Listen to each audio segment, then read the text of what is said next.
find out that he's not the person that the media has depicted him to be. Are you endorsing him? I support Donald Trump, and everybody knows 100%. All right, Donald, we've got some questions for you. Hi, Mr. Trump, you've done great things in your life, and I just wonder, how do I, as an average person, begin? Well, first of all, never think of yourself as average. You started off with the wrong question because you're not average. You've got a lot going. I see you're smart. I see you're very beautiful. I know Donald forever. I like Donald very much. Wonderful guy. I mean, he is. And he's miscast by the media. You know that. I like Donald. He's got an enormous ego, but he's a good guy. He's got a big heart, by the way. He's very good to people. He's very kind to people. People don't know that. You just have to get that word average out of your vocabulary, and you have to tell yourself that you're great, and you have to believe it. If you can say it and don't believe it, it doesn't matter. A kid that worked in the back. Right. I said, well, hey, how is Donald Trump? This is before he ran. This is months ago. He goes, unbelievable. He would come back to the kitchen and give $100 to the staff. Yeah. He would give these guys quietly. Nobody would know about that. The fact is, I go down the streets of New York, and the people that really like me are the taxi drivers and the workers, etc., etc. Also, his children. I know his son, Eric. I've met him a couple of times. He's a great kid. They're great kids. They're great kids. Yeah. You know, the apple doesn't fall far from the tree. Do you like him? Yeah, I mean, he's real. That's all we need. I like his ideas. Those are real letters. Those are not corporate letters. Those are not letters from Exxon. These are handwritten. Those are not letters from General Motors. Those are letters from people. You have to have heart. You have to take care of women's health issues. You have to take care of poor people that they're never going to have a shot. And you have to take care of African-American youth who have never been in a worse position than they are right now. This sounds like political presidential talk to me. And I know people have talked to you about whether or not you want to run. Would you ever? I just probably wouldn't do it, Oprah. I probably wouldn't, but I do get tired of seeing what's happening with this country. And if it got so bad, I would never want to rule it out totally. I think Donald Trump, underneath it all, that don't have, isn't just a business guy. Have a shot. I think he loves America. I really do. I think he cares. This country has such potential. I love the country. I think we can make it better than ever before. We have to unleash it. People have lost their spirit. Donald Trump represents truth, logic, and common sense. His incentive and his self-interest is tied to the well-being of the country that he's supposed to represent. They love me, I love them. And I'll tell you something, if I get the nomination, I'll win the Latino vote. I will win it, because I'm going to create jobs. I'm Hispanic and I vote for Mr. Trump. We vote for Mr. Trump! Get behind the candidate, Mr. Donald Trump, that's going to do something for you. That's going to give you a hand up instead of a handout, baby. A lot of things that he said is true. Wow. The Mexican border. You're Hispanic and you're saying that. Are you sure? Wow. I know what Donald Trump is doing is representing the absolute heartbreak and anger and frustration at a government gone mad. I guess I just wanted to find out if there was one thing that you wanted people to remember about Donald Trump. What is it? Never, ever give up. The power of positive thinking, and I think that's very much in Donald's makeup. If I become president, I couldn't care less about my company. I want to use that same up here, whatever it may be, to make America rich again and to make America great again. Ladies and gentlemen, I am officially running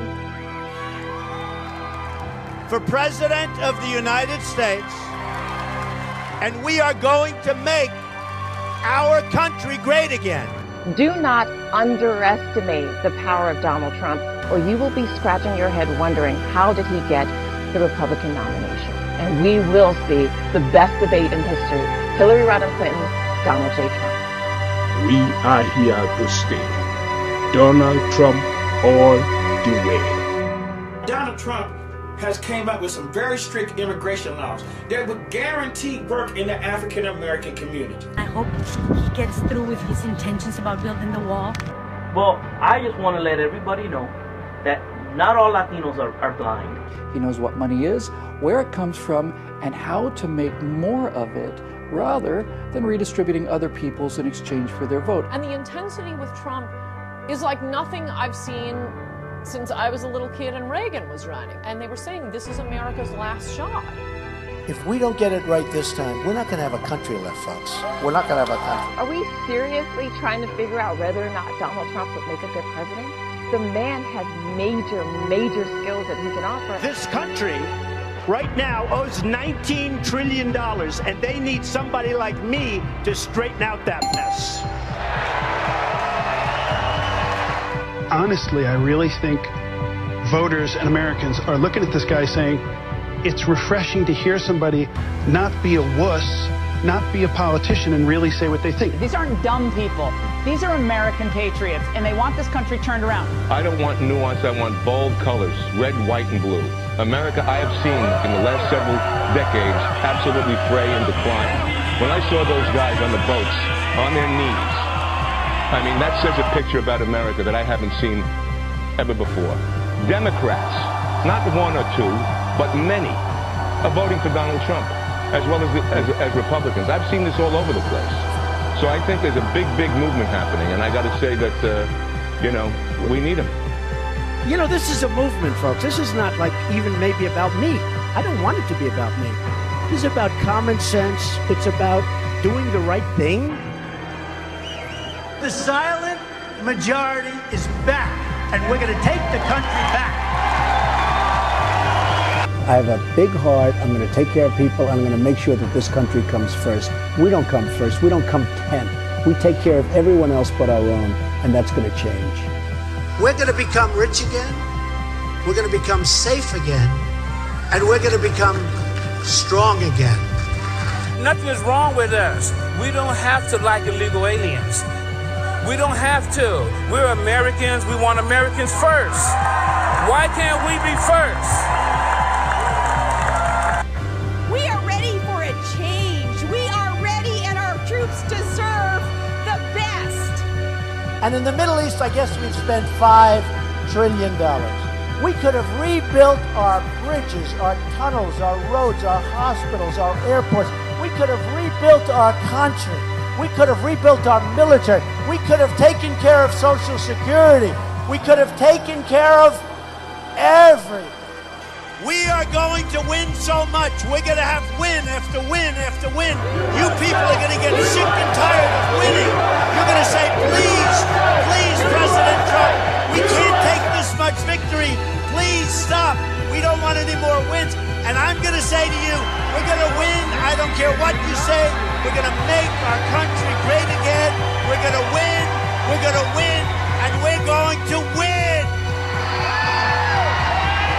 We are going to make America great again. First of all, I've come to know Donald Trump over the last few years. He is actually a very intelligent man who cares deeply about America. There are two different Donald Trumps. There's the one you see on the stage, and there's the one who's very cerebral, sits there and considers things very carefully. You can have a very good conversation with him. And that's the Donald Trump that you're going to start seeing more and more of right now.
From the Smith Radio Studios, it's Carrie and Brian Smith.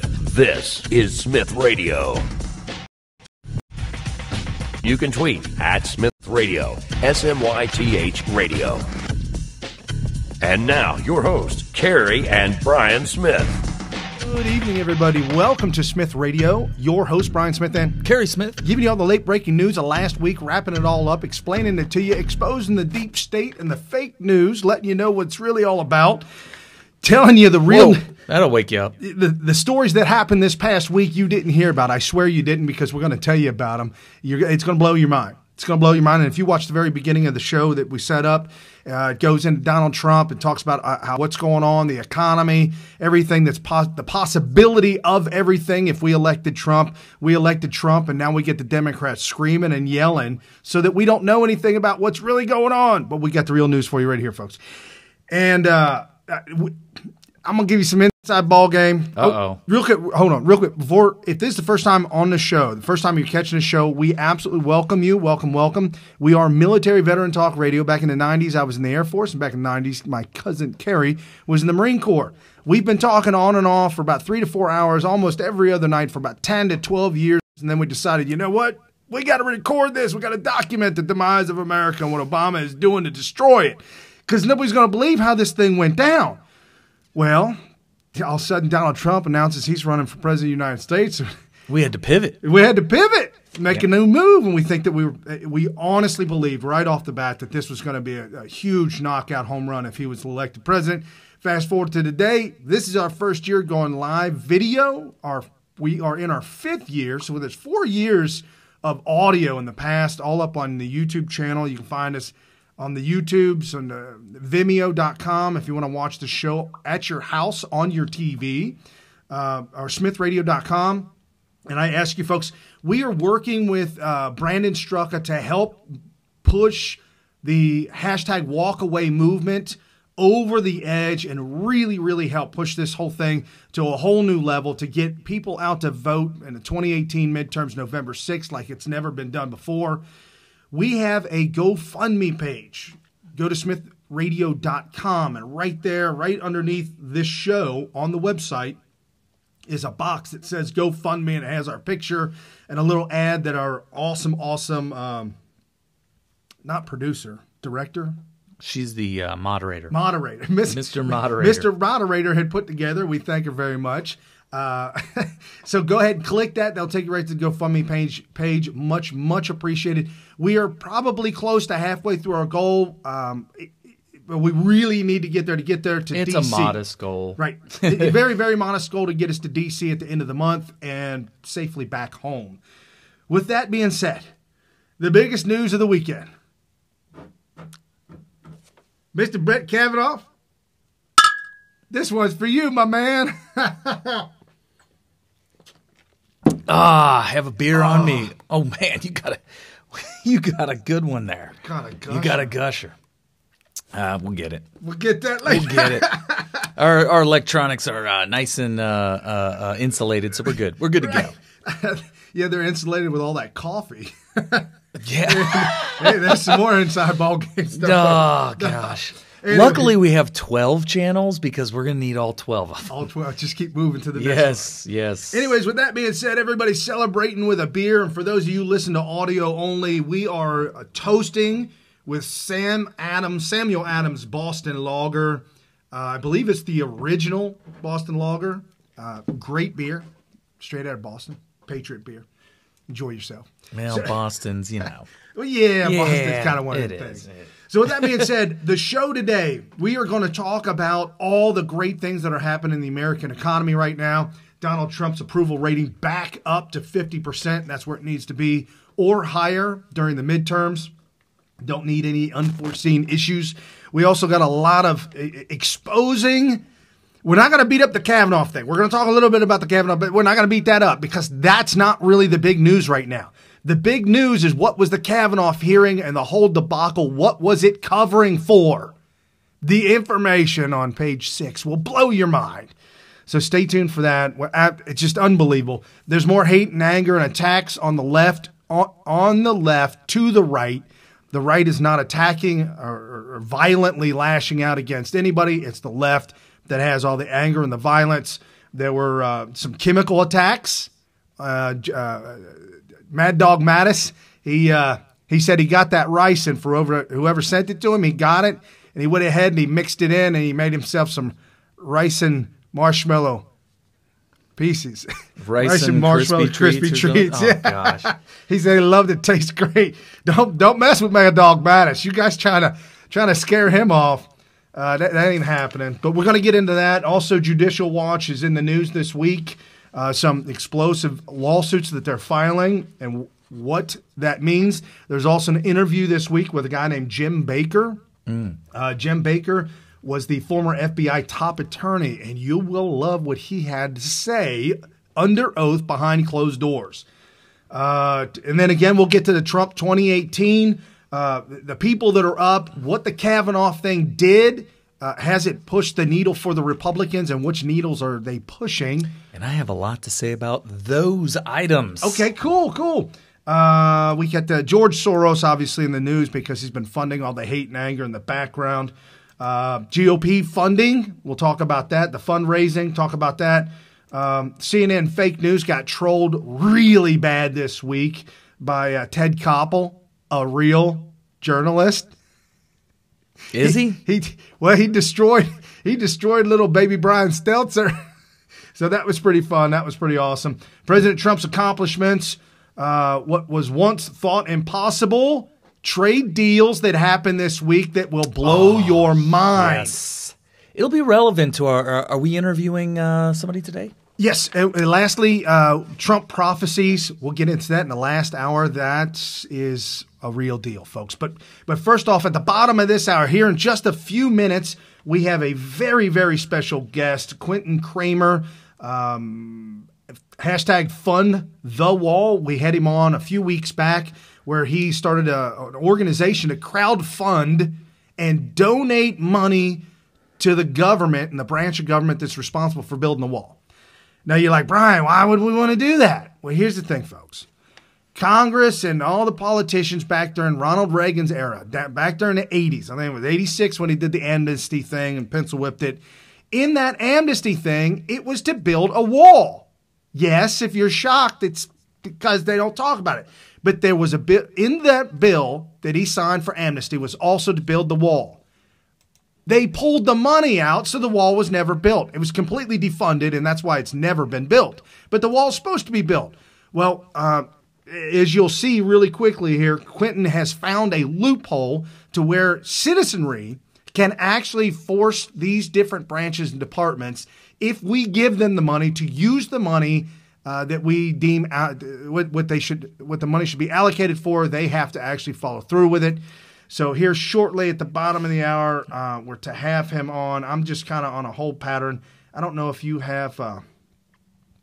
Do you have anybody text and say, "Hey, what's up, man"? Oh, I don't know. I should check, shouldn't I? Yeah, you should. Oh, did you give him a time? Yeah, I sent the message out, and I said 5:30 at the bottom of the hour. Oh, okay. So they'll probably let me know at no 5:30 sweats. or close to it. So we'll have him on. It'll be a lot of fun because we had him on a couple weeks ago, and I thought we really hit every single angle. I was really hitting him with all kinds of questions because it seemed unbelievable to me. But since then, there have been a lot of people who have come out and said, had some additional questions. Some of them were asking the same questions that maybe I didn't get clear enough answers to. So we're going to clear up all that stuff. I'm going to really take them to task because I think that's necessary for everybody to feel comfortable donating to this thing. We really need $1 billion. I mean, that sounds ridiculous. It sounds like $1 billion. It seems ridiculous, but honestly, you know, that's what it costs. And this stuff is being taken out of our income through taxes. Yeah, they're going to get it one way or another. Yeah, to the tune of trillions of dollars. So, you know, one way or another, they're going to get it. I'll tell you what, we need a new mixer. A new mixer? Yeah.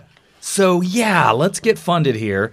If you also enjoy what we do and you enjoy getting real news, not fake news, and as Scott Adams says, you like to watch the movie on the one theater, not the other theater. But if we are watching both movies on the same theater, as he points out, that you want to make sure that our movie wins. Yes. You have to support. You have to support new media. You have to support the truth tellers, the ones that are not just going to toe a line because that's what Soros has paid us to do. But those people need to be funded, including Smyth Radio. So you want to contribute to us by going to patreon.com/SmythRadio.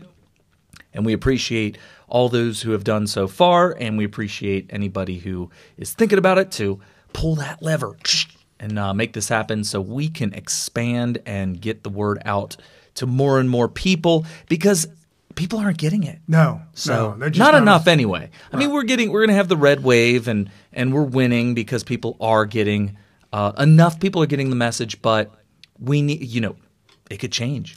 It could change. I tell you what, I was talking with Gen Xer Thursday, Friday.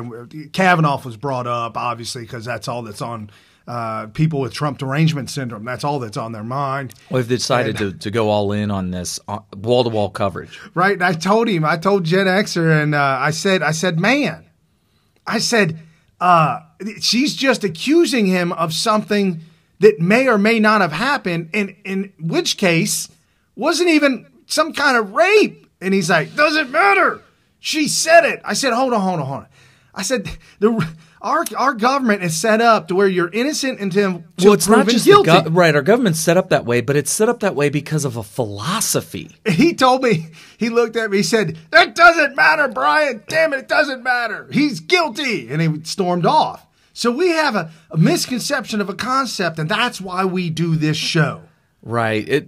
Social justice is a really diabolical thing. And also, it's just this catchphrase that doesn't really have a really solid definition. But there is a solid definition of social justice. So most people don't ever think about the literal definition of social justice. But here's how it works. Do you know how individual justice works? Yeah, when I go and I get it. I go and get revenge. No, well, I mean, if you break a law, you personally, Brian Smith, will be apprehended, or maybe let's just say accused. And prosecuted. You'll be prosecuted, you'll be arrested, prosecuted, and then you'll have a court date. And if you are convicted of it, or maybe even set free, that would be considered individual justice. Right. Social justice is when a group, a member, or maybe a group of people who can be categorized in a certain social group have committed some sort of a crime, or it could be construed as a crime, or it could just feel like an injustice. And because you are a part of that social group, well, the whole social group has to be punished. That is social justice. So in the case of white men who founded this country, who owned slaves, we are now considered all slave owners. Right, every one of us, and even to this day. And black people are considered all slaves who are victims of slavery, even if they were born 100 years after slavery was abolished.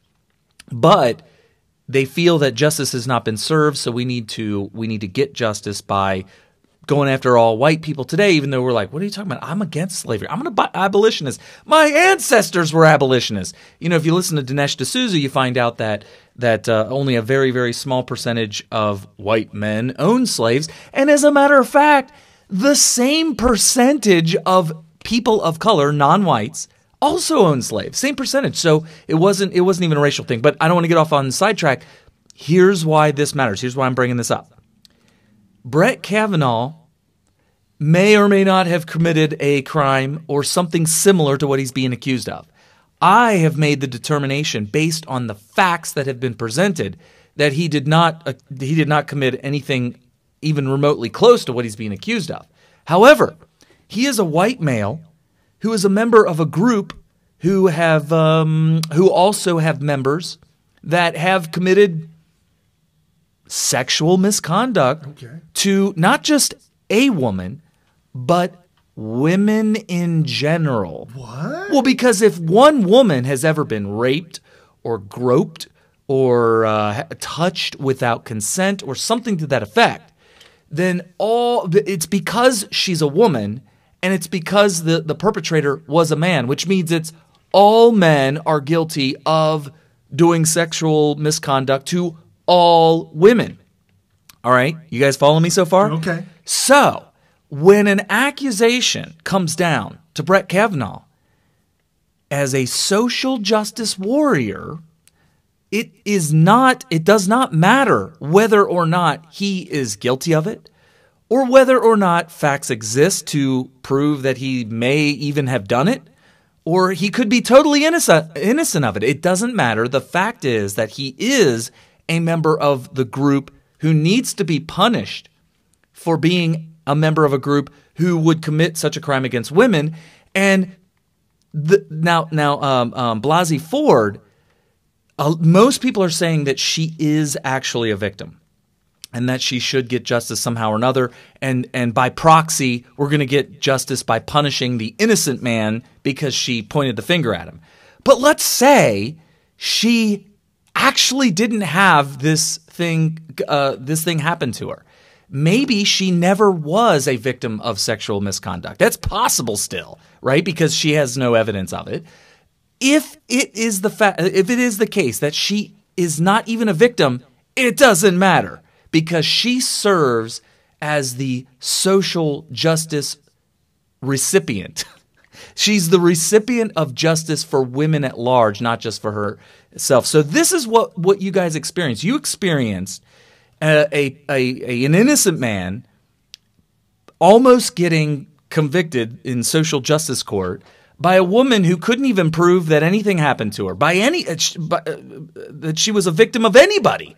So that's what we had. So that was my rant here while we waited to bring up the wall. So you want to introduce our returning guest for our show today? Yes, a returning guest, Quentin Kramer, headed up the organization that is crowdsourcing or crowdfunding the wall. He found, I guess, what to us would seem to be kind of a loophole to be able to crowdsource and fund and I guess force the federal government or the department that is doing this, force them to use the money as we see fit or allocate the money as we demand, I guess, if you will. So welcome, Quentin, to the show, Smyth Radio. Welcome back. Thank you for having me again. Absolutely. So I guess the biggest question that we got real quick, go ahead and set it all up of your organization, what you do and what you're doing, and where people can get a hold of more information from you. Sure. So when last we spoke, the organization itself is American Border Foundation, and we're available on FundTheWall.com. And so, as you may recall, when last we spoke, we were discussing a situation where we could crowdfund the wall, and we had been working with DHS to try to get them to accept the money with our conditions, which was that they could only use it to build the wall with, right?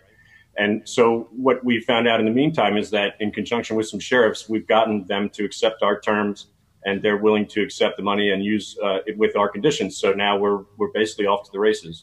Okay, so this is actually better news now to those they're a little nervous or they're on the fence. Well, how can they do? So you're saying it's actually in stone. There are conditions, and they're willing to meet those conditions. Yep. We've had multiple conversations with them, and they are on board now. So we're scheduling the first delivery with them probably for the last week in October. Excellent. Now, just real quick, some updates, and you contacted me this week because there are some new developments, and obviously the one where the sheriffs are involved as well, but some new developments and some, I think they're kind of big developments. It seems like it's starting to move in the right direction. So what's going on now? Well, I mean, we've had people come out of the woodwork in the sense that there's people all over the country that are willing to support the project. So I think that as we've been able to get past these things and the fact that we've been very transparent with people in public around what is the current status of the project, and as we've gone through these different negotiations with the IRS and with DHS, that we've had a lot of people that were willing to donate initially. So we've already received over $100,000 in donations. Wow.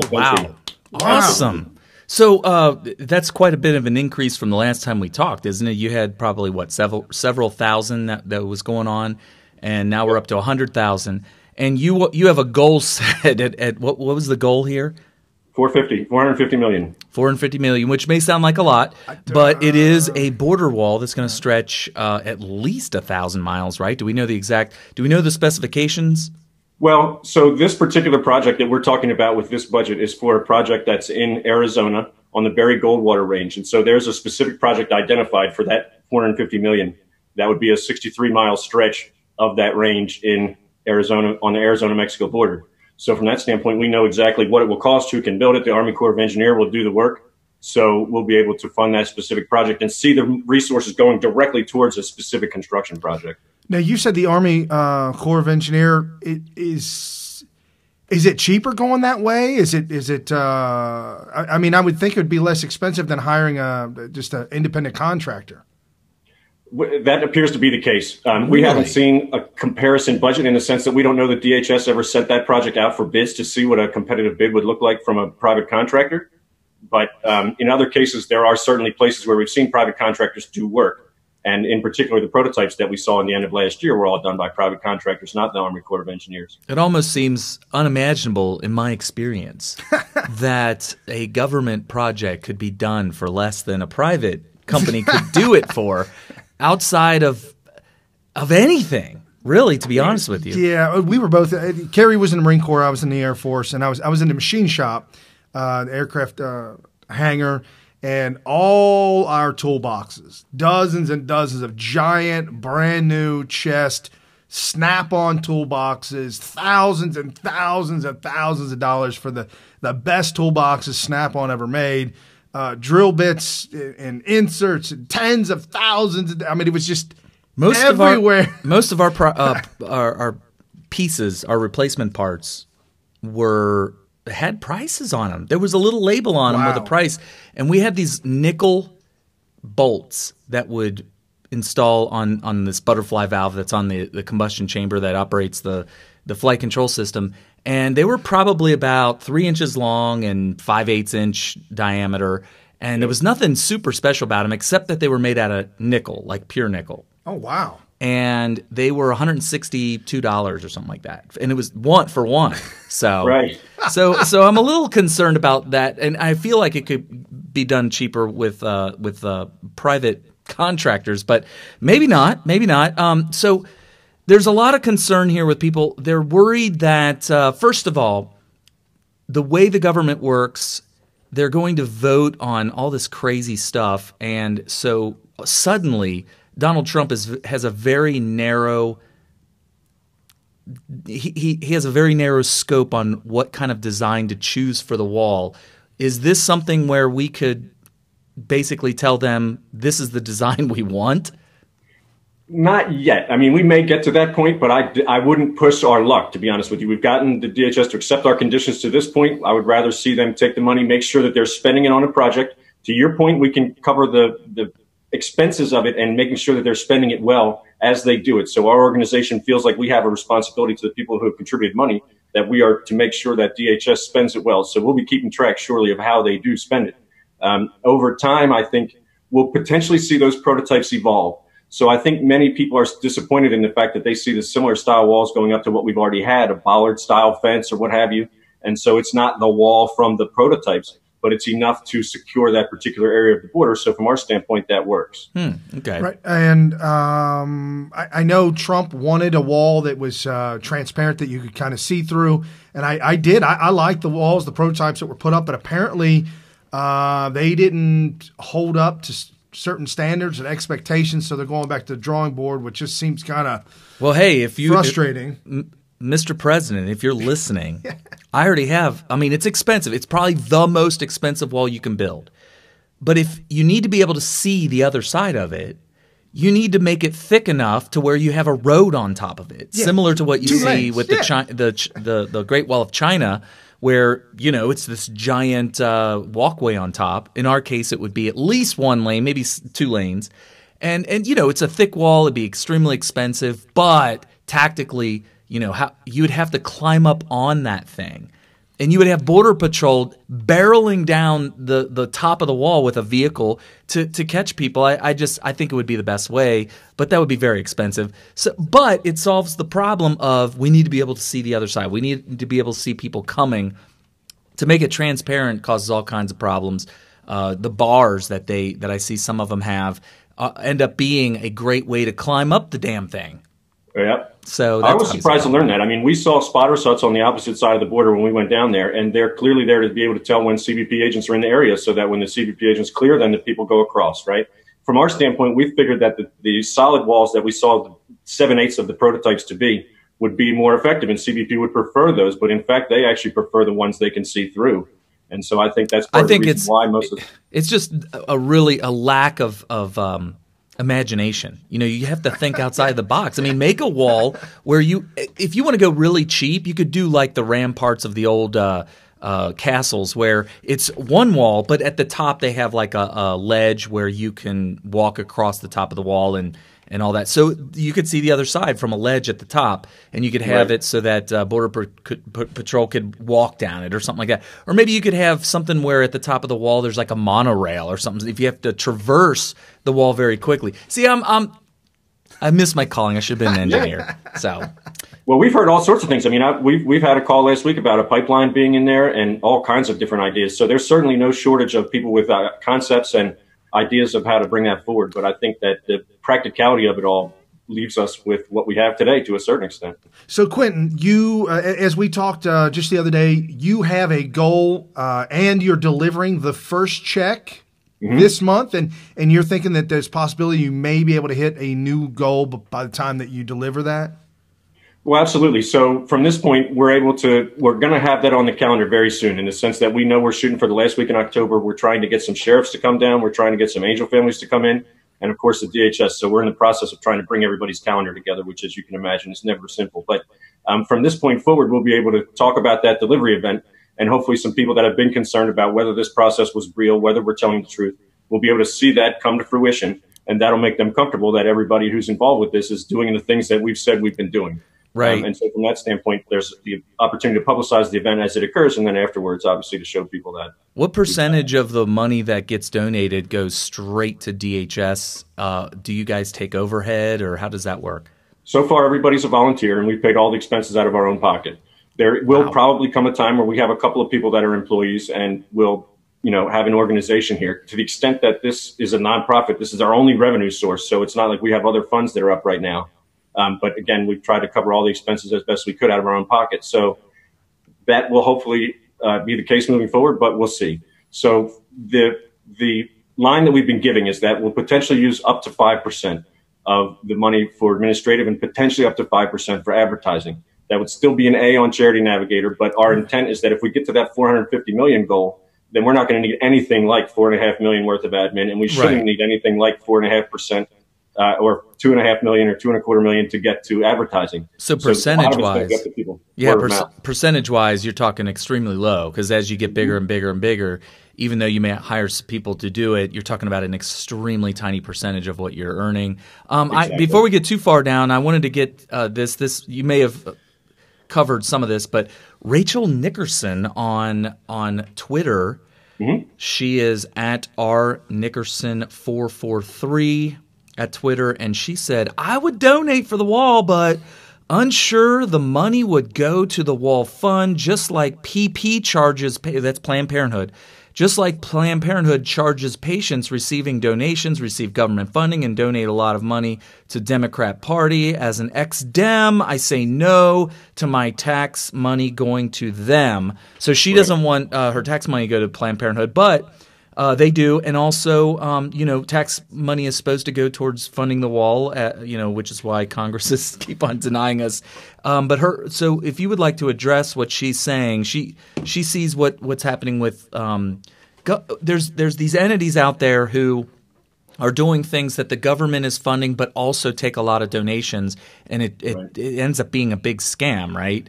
Even Planned Parenthood is lying about what the money's being used for. It's for women's health and stuff like that, when really it's an abortion mill or whatnot. So in your case, does any of this money go to fund the Republican Party or anything like that? What would you say to her? So there's a couple different things. As a nonprofit 501c3, we are specifically barred from quote unquote participating in campaign activities. That means I can't endorse a candidate. I can't even say things like don't vote for conservatives or liberals or any of those sorts of things. So from that standpoint, we are fully bipartisan or nonpartisan, whichever way you want to look at it. In many cases, what you find is that these organizations put up a 501c4 next to a C3. Right. So they take donations on one side and they sort of commingle a little bit and they play games. And then you'll see like Planned Parenthood Action is the one who's actually doing a thing. And so that becomes the political arm of it. But it's not a C3, it's a C4. And so they can do different things with the money. In this case, we are specifically barred from that campaign activity. So you can trust that this is actually a charitable organization. So it would be illegal almost pretty much for you to do what she's worried about, which is that the money isn't going to directly to the wall. So that's good. Well, and then you have to also file with the IRS at the end of the year where the money's gone, what's happened with everything, and that could be a big debacle. Well, I mean, basically, we would owe taxes as though it were income, right? It would be corporate income on all this money that we've already had, and we'd have to pay tax on it, which would be a train wreck. So what's the website? The website is FundTheWall.com. If you're watching us live on video on Sunday night, 5 to 8 p.m. Eastern, I got it down right at the bottom of the screen, Quentin Kramer's name there, and then FundTheWall.com. If you're on Twitter, I don't know, just get at the top of my Twitter account. I just retweeted him out. It's ____ JUSTYC. ____. Well, and also Fund That Wall. Yeah, Fund That Wall. Our program manager, and at Fund That Wall is our handle for the official account. Okay. Right, and I'm on it right now. Make sure that you guys get this straight in your head.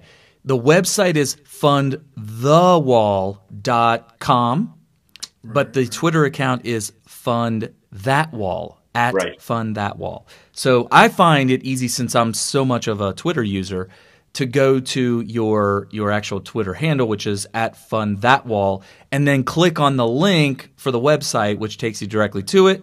And then from there, you'll see the donate button, and know that almost pretty much all of it is going to go to DHS with the idea that, now, how do we know exactly that DHS is not going to abuse the hell out of this money and waste it and all that? Well, it's interesting. The sheriffs have said we should only give them half of it and let them spend it properly. And then once we see that they're doing well with it, we'll give them the other half. I'm not necessarily on that train of thought. But, I mean, again, this organization has a responsibility to make sure that they're spending it well. From our standpoint, the Border Foundation, the American Border Foundation, is taking on securing the border at large, with whether it's DHS, whether it's the sheriffs, whether it's other civilian organizations that are there at the border trying to help get it secured. But this is our first project to work directly with DHS because the wall is the most obvious thing, right?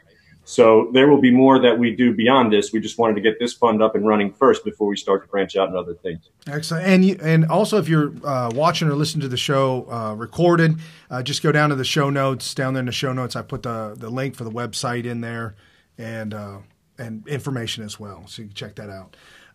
Quentin, it's been an absolute pleasure. Thank you so much for calling us and contacting us this week and giving us a heads up and an update of what's going on.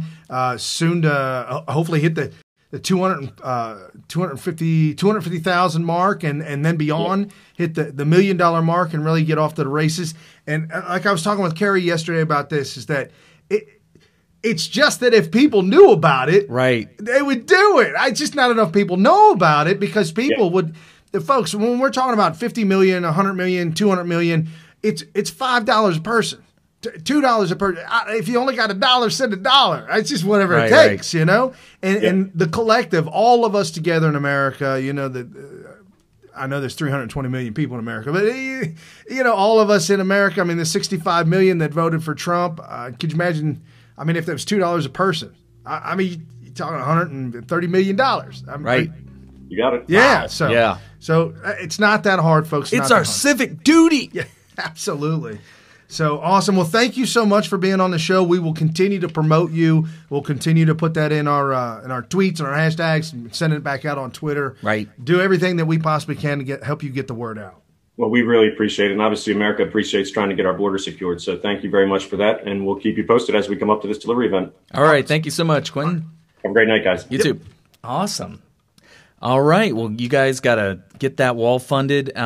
It's interesting. We have the deal with Mexico, the what is it, the USMCA? Yes. It's been rumored that part of that USMCA includes Mexico paying for the wall. Yes. But who knows how long that's going to take and what they're going to do with that money. Do you really trust the government? It seems like with people like Quentin on the case, you make sure that your money goes directly to what you want it to go to. And it kind of gets back to the way we used to do things in America. A lot of people would be shocked to find that when World War II broke out, we had war bonds. Yeah, I don't. When was it that they started to implement income tax? I don't think there was an income tax all up until the World War I. The IRS is a relatively new situation, and it was very controversial when it first dropped. And it still is because it's being weaponized. Yeah, now that it's being weaponized, I think that people need to take a long, hard look at this stuff.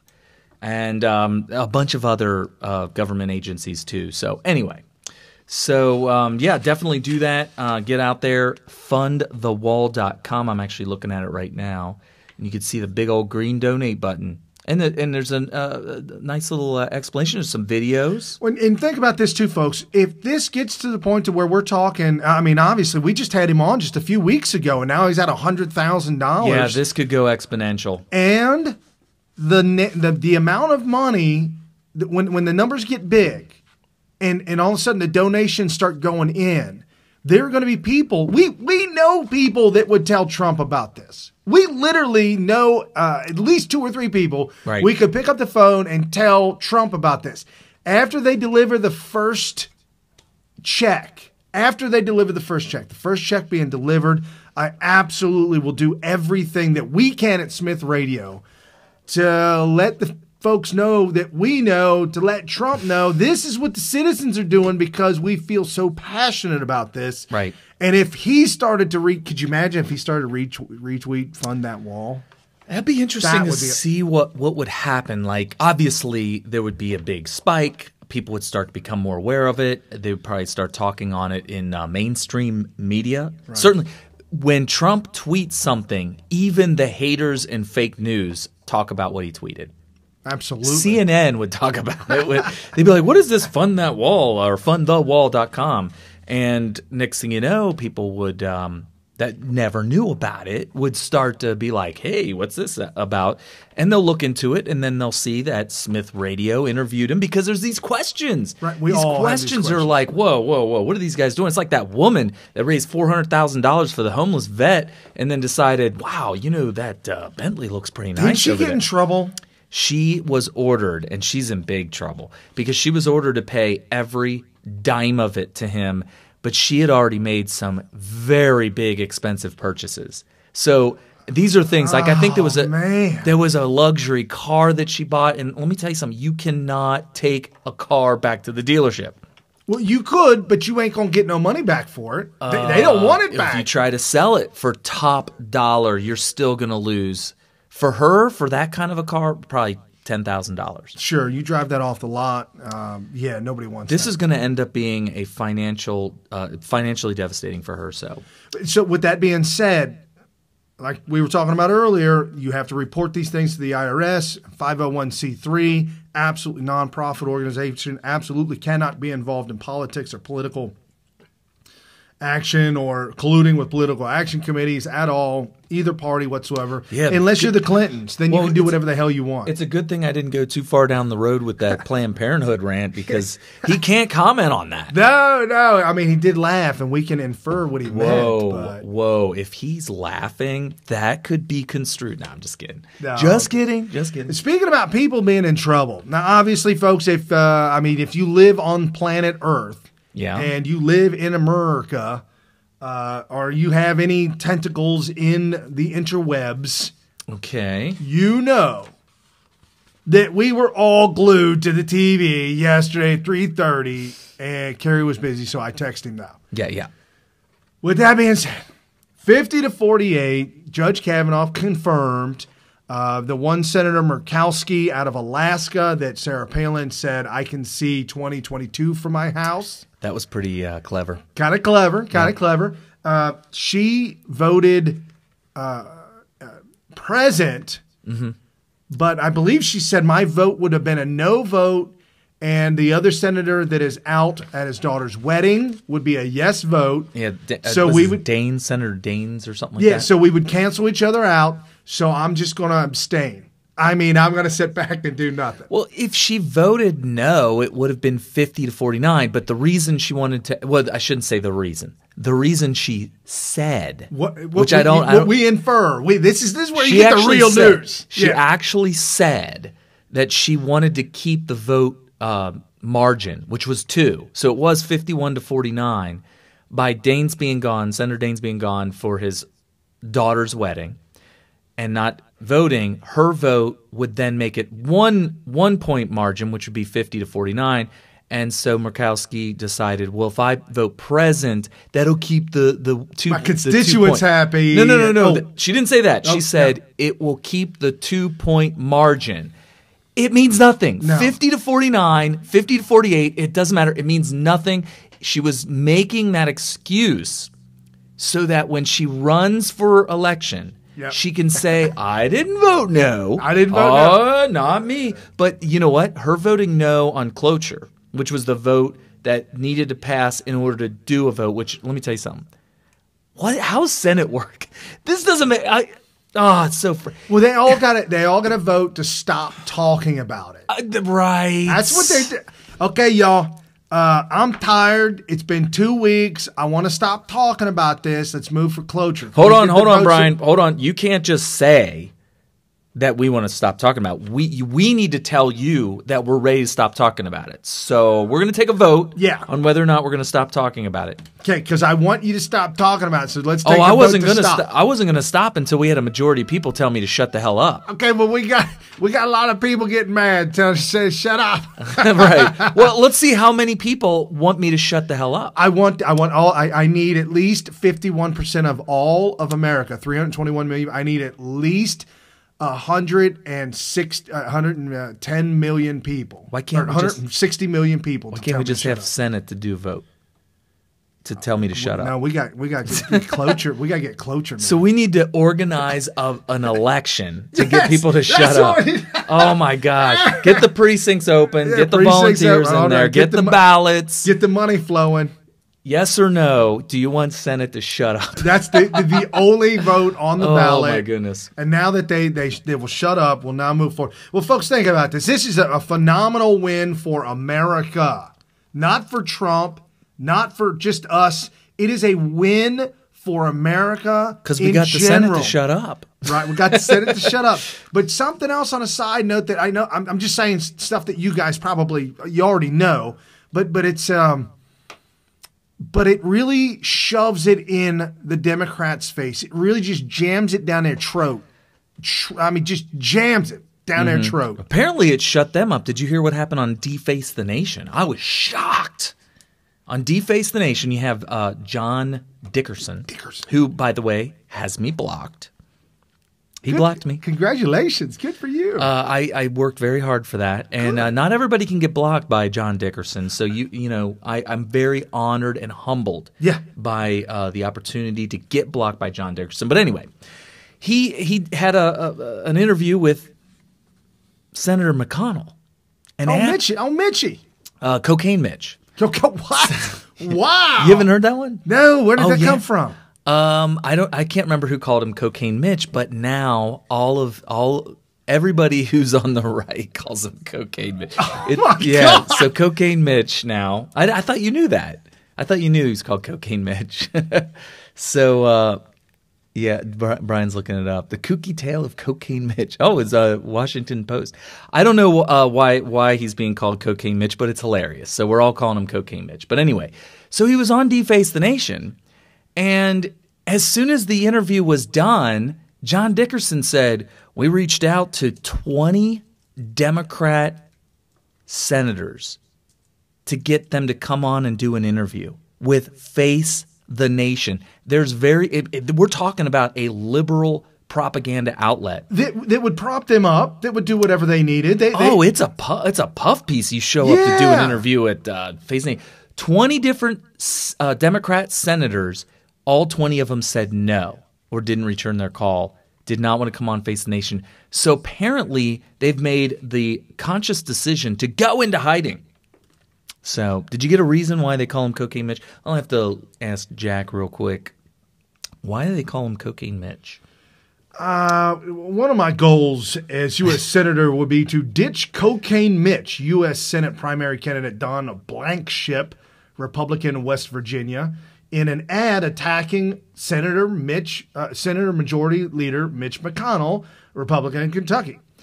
Quote, having cocaine on the family-owned ship certainly should be of interest because cocaine deaths in this country keep going up, and even though that ship, I think, headed to Europe, we still need to be aware that there are cocaine and other drugs moving on the high seas on commercial ships. And if nothing else, it should be make us aware that we need to be careful when these commercial ships are docking, when your country needs to see what's on them. And certainly the family of Ellen Chow and, that's his wife, Mitch McConnell's wife, Ann McConnell should be no exception to that rule. So he's making an accusation of Mitch McConnell and his wife and family ties and bringing cocaine into the country. Cocaine Mitch. Okay. I should like that. I mean, I would embrace that. I got that kind of energy. Well, all of the Trump supporters I know are loving calling him Cocaine Mitch. They feel that he should accept that title with a badge of honor. Speaking about that, the Wall Street, is there a Wall Street Post? A Wall Street? A Washington Post? I have no idea where you're going. One of the Wall Street magazine, one of the Wall Street, did an article, and the title of it says, "We're all deplorables now." All of us. We're all deplorables. Yeah, I remember that article, but yeah, who knows? After Kavanaugh. After the whole thing with Kavanaugh. It's all the name calling. It's all the after Kavanaugh. After Kavanaugh, we're all deplorables now. Okay. Yeah, and so if you follow me on Twitter, I was in a group, and somebody posted this picture in the group, and nobody had tweeted it, and I said, well, I guess I got to tweet it. I thought I might get in trouble, a little bit in trouble. Did get some reaction. It got some traction, and I got some bad reaction. Showed it to my wife. She freaked out. She got ill. But it's a picture of. Have you ever seen a picture of Joe Biden? The reason why I bring this up, Joe Biden thinking about running for president. Joe Biden bending over, smelling a woman's hair, a young girl's hair. Well, somebody superimposed that onto Miss Ford sitting down at her seat, and he said, "I hear you can keep a secret for 30 years." Wah, wah, wah. Anyways, my whole point being, you've got this entire party in absolute shambles. There's no way any of these people can run. Even Donald Trump was taunting a handful of them, whether it be Biden, Booker, Warren, whoever it be. Trump at his rallies here recently was taunting all of them, saying, run, run, run. I dare you. Please run. And I think one of the most fun, one of the candidates will be most fun would be Avenatti. Do you realize the people in Avenatti's circle, I swear to you. He's an idiot. Yes. The people in his circle are propping him up to make him feel, it's like at home, you're singing in the shower, and you've got one of those moms that, that just loves you no matter how awful you are. That's most mothers, right? Well, not my mom. She'll tell you the truth. Oh, yeah. Well, your mom's a rare exception. Well, I would tell, if my daughter said that I want to go on America's Got Talent and I want to sing this song, I would tell her, you need to practice. Don't do it. You wouldn't tell her. You would say you need to practice. You need to practice. Okay. Yeah, okay. You need to practice. Well, it's like those kids that show up that didn't practice. And it's the ones that are so bad, they're shrieking. You're like, no. Yeah. No, and then the one guy who actually cut a record. William Hung. William Hung cut a record of all the most awful greatest hits. Oh, well, he was so bad that everybody loved him. Yeah. So that's what we got now. We got Avenatti. People are telling him to run. He really is making a conscious He will effort. be the William Hung of politics. And I'm good with that. We'll trash them all. Well, here's the problem. The Democrat Party is blaming Avenatti for ruining the Kavanaugh thing because they said, hey, we had something realistic. We had something that people could believe in. And here comes a guy that's throwing gang rape in the in the mix, and people are like, gang rapes, train rapes. I mean, Sean Hannity's calling it train rapes, and then he has to define it, and And by the way, Sean Hannity comes on right as you're picking up your kids from elementary school. Oh, this was his radio show. Oh yeah, he was explaining what cocaine or not. Cocaine Mitch is doing. By the way, I just looked it up, or actually somebody told me, one of my friends on Twitter said it was from a campaign ad. So apparently Don Blankenship came out with an ad trying to bash Mitch McConnell by calling him Cocaine Mitch. And you know how we do it. You know how we do it in the Trump train. You call us deplorables, and we just say, oh, yeah. Yes, we are. We are very deplorable. And we take it and we run with it and we take it from you. And so when they called him Cocaine Mitch, initially nobody came to his defense because deplorables, Trump supporters, we didn't like Mitch McConnell. No, and he was a cuck. I will say this too, though, that Blankenship, what's his name? Blankenship. Don Blankenship. He actually, I think he had an R next to his name. He's a Republican in West Virginia. But here's the thing, folks, and I got into this, well, not got into it, but I was talking with one of our Patreons. It was a primary attack. It was a primary attack line. One of our long-term friends, Sam, who I've been going back and forth with. Sam, I'm just getting a heads up, buddy. I do not endorse Mitch McConnell.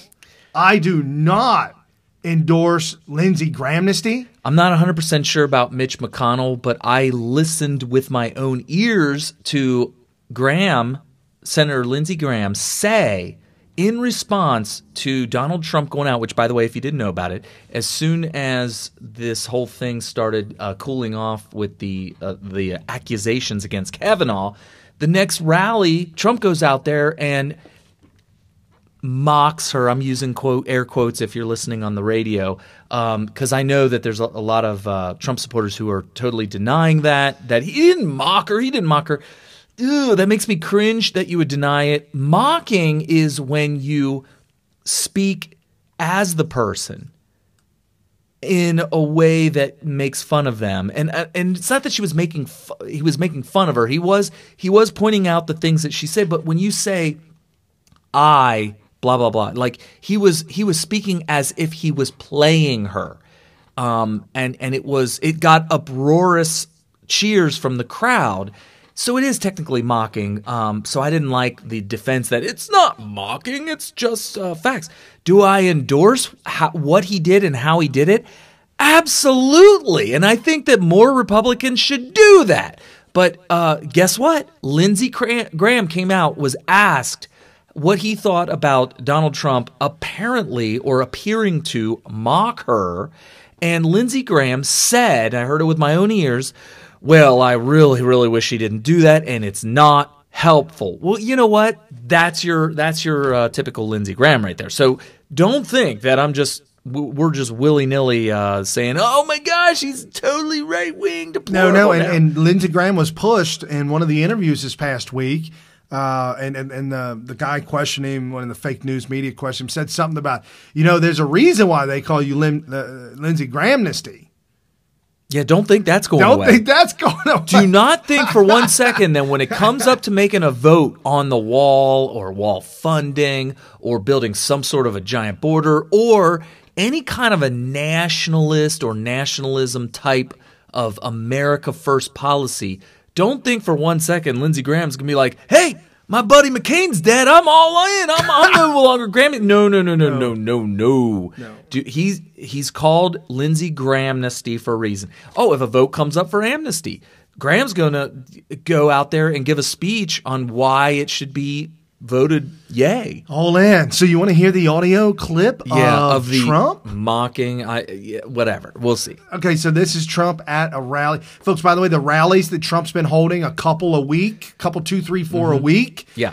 They're saying the longest lines ever. Oh, yeah, it's going to be worse. And by the way, they said it's worse than the campaign. It's much, much more than the campaign. He's coming to Lebanon Friday. Woohoo! That's which is about 45 minutes away from us. Drive about that. So yeah. Oh, we have no audio. We have nothing. There we go. 36 years ago, this happened. I had one beer. Right? I had one beer. Well, do you think it was? Nope, it was one beer. Oh, good. How did you get home? I don't remember. How'd you get there? I don't remember. Where is the place? I don't remember. How many years ago was it? I don't know. I don't know. I don't know. What neighborhood was it in? I don't know. Where's the house? I don't know. Upstairs, downstairs, where was it? I don't know. But I had one beer. That's the only thing I remember. And a man's life is in tatters. A man's life is shattered. His wife is shattered. His daughters, who are beautiful, incredible young kids. They destroy people. They want to destroy people. These are really evil people. So okay, he got flack for really evil people too. Right. Well, I mean, they are. That's okay. No, I'm just saying he got flack for that. But yeah. But in my opinion, okay, let me revise. I've actually heard that probably about 5 times, and now I'm listening to it very, very carefully because we're talking about mocking and whatnot. He actually asked the question as if he was the person asking and answered as if he was her. So he was going back and forth as if he was reading from a script. Also, he didn't, when he talked in her voice by saying, I don't know, he didn't say it in a way that was insulting, like, altering his voice to make her sound dumb. He was just stating it as this is what she said. Yeah, this was her testimony. Right. He was just repeating. So it wasn't mocking. Q&A. Mocking probably is the wrong word for it, but I took it as mocking because whenever you're speaking in the first person, somebody else's words, and you're doing it to play up to the crowd, to persuade somebody against that person, which clearly, I mean, how you argue against that's what he was doing, that should be construed as mocking. And by the way, there's nothing about what Trump did that I'm against in any way, shape, or form. I think that what he did was absolutely perfect, and so did everybody else in the crowd, which is why I don't think I've ever heard a cheer like that. I mean, they went nuts. I mean, it's one thing to go, yay, I agree. They blew up. They were just like, ah! It was like their team hit a home run or something, or they caught the game-winning touchdown or something like that. So they loved it. And it wasn't because he was making fun of her, but that her own words ring so false, or her own words discredit the entire accusation. And as Rush Limbaugh pointed out the next day in his show, and I would have never known this because I'm paying close attention, most mainstream people who just go to work every day, they come home, they kiss their dog, and they beat their wife, or whatever, or vice versa. They're not really paying that close. They don't know this stuff. Right. They don't even know. And then why? Because they're being lied to by omission by the mainstream media. The fake stream, the fake news, propaganda.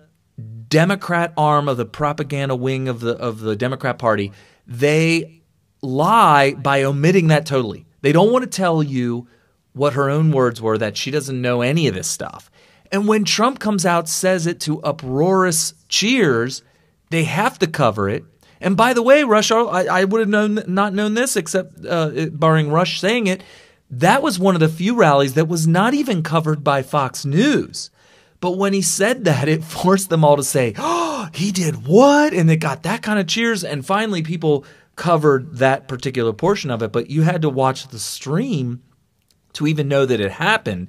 So it was typical, Trump getting into the media however he can. And this is the brilliant thing about Trump is if he feels that he needs something to be said, over and over by everybody in the media, he'll say something a little bit controversial to get it covered. Oh, yeah. And that's exactly what he did. And he did it perfectly because it wasn't controversial enough to undermine the entire thing, like Mitch McConnell apparently – or I'm sorry, I'm not sure if Mitch McConnell said it or not, but definitely Lindsey Graham said it's not helpful. I really wish he didn't say that. You know, sometimes I just wish he would shut up. Why did he have to say that? And there, by the way, a lot of people that we consider conservative never-Trumpers were coming out, oh my gosh, why did he have to say that? We were in a good spot. We were in a good spot. Actually, it was perfect. It was masterful. It was perfect.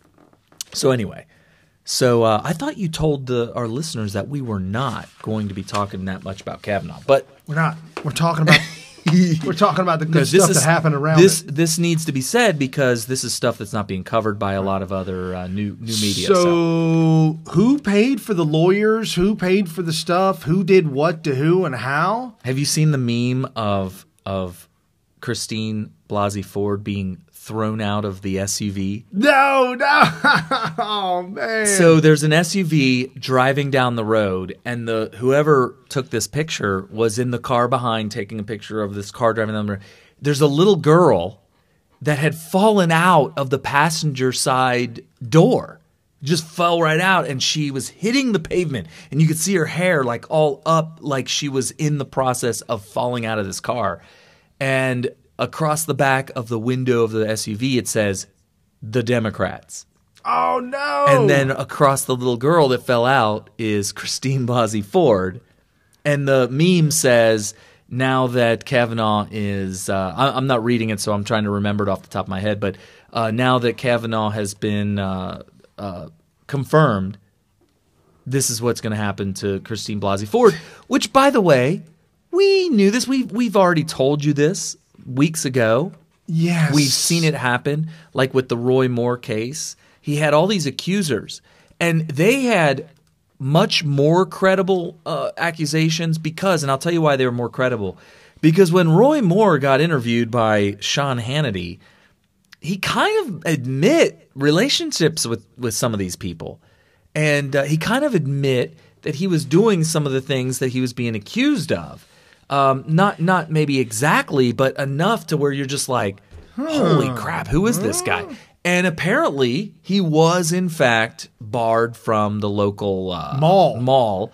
And it's like, how does this happen? Yeah, Mitch McConnell brought that up. Yeah, he's like, this isn't no Roy Moore. Right. So my point is that he had real accusers that have credible accusations with some evidence to them and some corroborating evidence to corroborate their stories, right?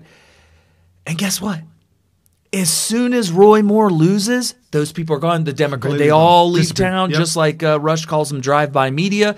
They get their tents they shove their tents in their vans. The satellites come down off the top of the vans, and they jump in, and they are out of town. They are gone. And the victims are just like, what happened? No, man, we ain't got time for you. We used you for what you were for, and that's and by the way, done. They're not speaking up because they're like, hey, I got my $7,000. Yes. I got that's all I came here for. I came here for my $7,000. And so it all goes away. So breaking news, scandal unfolding for Senator Dianne Feinstein after Kavanaugh Hearings revelations. An anonymous staffer says her office paid Dr. Ford's legal retainer and polygraph fee after Representative Anna Eshoo leaked letter to the media. Updates coming. Feinstein must resign. There's a very, very good possibility that she could be in trouble. And Senator Cotton.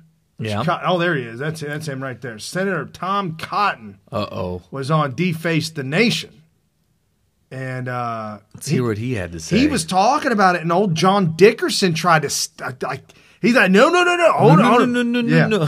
John Dickerson. So check this out. See, Tom. you can't block somebody that's on the air. Right. You got to be careful who you invite on your show. Right. These allegations are completely unsupported by any evidence. What evidence there is to a 36-year-old claim, all support Judge Kavanaugh's denial. But the Democrats have disgraced this process in the United States Senate in the orchestrated smear campaign of character assassination they've run against Judge Kavanaugh. Their argument, of course, was that Dr. Ford asked to have this held in confidentiality and that they tried to do that. And that's what. So let me talk. No, John. Let me talk to you about that. Let me talk to your listeners about, or your viewers about that. There is a well-established process of confidentiality on the committee. Dianne Feinstein could have showed that letter to Chuck Grassley, and the two of them, as the leaders of that committee, could have shared it with the FBI, who could have discreetly conducted this inquiry in July and in August without betraying Ms. Ford's confidences. And they have betrayed her. They pointed her to lawyers who lied to her and did not tell her that the committee staff was willing to go to California to interview her. All that's water under the bridge. Those lawyers are going to have to face a D.C. bar investigation into their misconduct. Dianne Feinstein and her staff is going to face an investigation for why they leaked that. Awesome. That's called justice. Real justice. So the lawyers are facing a bar investigation. You could be disbarred, and have your law license taken away. I mean, that's your livelihood. That's where you make money. What would you do? Ask Bill Clinton. He was disbarred. Well, what he did is he got with the Clinton Foundation. You just get a nonprofit, and you go around and you say, hey, if you want this Lolita Express to keep on shuttling people, we need lots of money. We need bodies. We need people. We need to go to Haiti, and we need to collect all the victims. Wow. We need to get them to the island. We need this thing shuttling, and we need lots of money. Let's go. I'm just saying. Yikes. So violence this week. We had violence. Who was that was attacked? Orrin Hatch. Well, we saw the one where Flake was attacked and Flake buckled, and she kept saying, look at me, look at me. And it was unbelievable how he's such a soy boy. So are you talking about Flake? Yeah. Well, the thing about Flake is there's some speculation. You ready to put on your tinfoil hat? Like, what's his name? If you've seen Thomas Wichter, he puts a colander. Yeah, colander. So anyway, the strainer, whatever. And Alex Jones, who has been unpersoned, used to wrap his head with aluminum foil. He does that as a parody, I think. No, it's for real. We'll never know. We'll never know. Get your tinfoil hat on real quick, or colander, whatever you want to get. It's possible that the person who started screaming at Flake may have known that was coming. That may have all been orchestrated.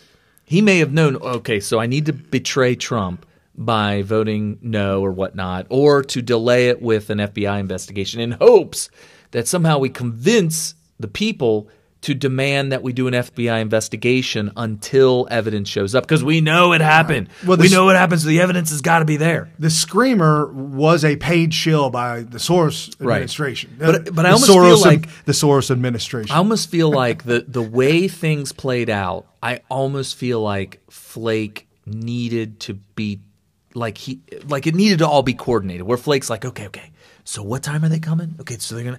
So I need to be here at what time? Okay. Don't let the elevator close. See, and the reason why I'm bringing this up is watch this Orrin Hatch video. After we get done talking about this, watch juxtapose Orrin Hatch, old dog Orrin Hatch. And I'm just saying, you can see that Orrin Hatch's video leads credence to what you're saying. To my tinfoil hat theory. To what you're saying. Yeah, I feel like it's possible that Flake made sure that this was all set up. Not that he orchestrated, but that he went along with it to give some sort of reason that he would do this other than, listen, I know I have a constituency, which actually I don't. Once you announce you're done. That you are leaving the Senate, you no longer have a constituency.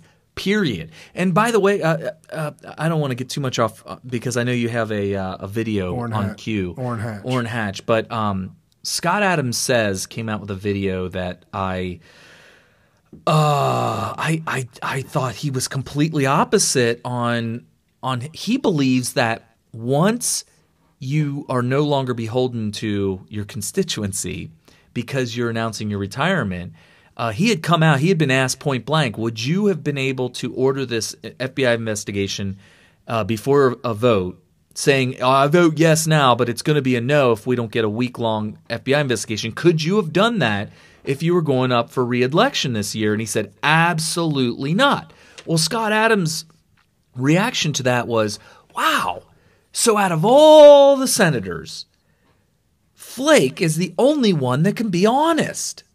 He's the only one that can tell the truth. And I was just like, no, it's actually the opposite. Right. The opposite is this, which is I am beholden to my voters. I have to, if I make enough of my voters unhappy with my decisions, then I am going to lose the election. So obviously I have to do the right thing. Or I need to be, my actions need to be supported by my constituency. You may do something that's unpopular, but when you go back in front of them and say, guys, let me walk you through my decision-making process, and then by the time I'm done telling you why I did what you did, you should be comfortable with me making the right decision. No, what really happened was, I can do what I want now, which is totally the wrong thing, which is totally vindictive, which is just jam it to Donald Trump. To hell with the people of Arizona. To hell with the conservatives that want me to do the right thing. I'm going to do for me, not for Arizona, not for the people of Arizona, but for me personally. And whatever money I'm getting on the back end because I'm allowing this girl to scream at me. Right, and I'm glad you brought that up because I almost forgot this. We believe that he is making the decision that he's making because somebody like CNN could come up. So he's interviewing. He's wide open for corruption. CNN could come up to him and say, listen, flaky boy, Jeffy boy, listen. You know that envelope with those pictures? Here's an envelope. No, forget the pictures. Here's an envelope full of money. Oh, right. We can have you sign a multi-million-dollar contract right now, knowing that you have nothing going on after this November. You ain't got nothing going on. None. Sign right here. We'll get you started come second week of November. You can start with us, multi-million-dollar contract, but you don't get it without voting for an FBI investigation. You got to do that for us. They probably told him to vote no, and they hassled back and forth. It was a negotiation. And then he finally said, you know what? Here's what I can do. So we can stall this. And by the way, I love Scott Adams to death. I think he's brilliant. He comes up with great takes. I think he has some of the most unique takes out there. I would highly recommend watching every single one of his scopes. But that one point, I cannot believe you cannot have gotten it any more wrong, because the truth is now the only thing he's answering to is his pocketbook. Right. Which is, CNN wants me to vote no, and they're going to give me millions of dollars. And by the way, he has nothing to lose. Nothing to lose. His constituency can't do anything for him. But anyway, so we're thinking that the elevator thing may have been a setup, and Orrin Hatch. Let's see Orrin Hatch's elevator attack. Yes. Don't sleep with it. Why aren't you brave enough to talk to us and exchange it with us? Don't you wave your hand at me. Okay, so for those of you listening to audio only, Orrin Hatch waved his hand at her like, go away. This is ridiculous. Go away. I waved my hand at you. When you grow up, Robinson. When I grow up. Yes. He said, when you grow up, I'll talk to you or something. That's exactly what he said. Then he dips in the elevator. Oh, God.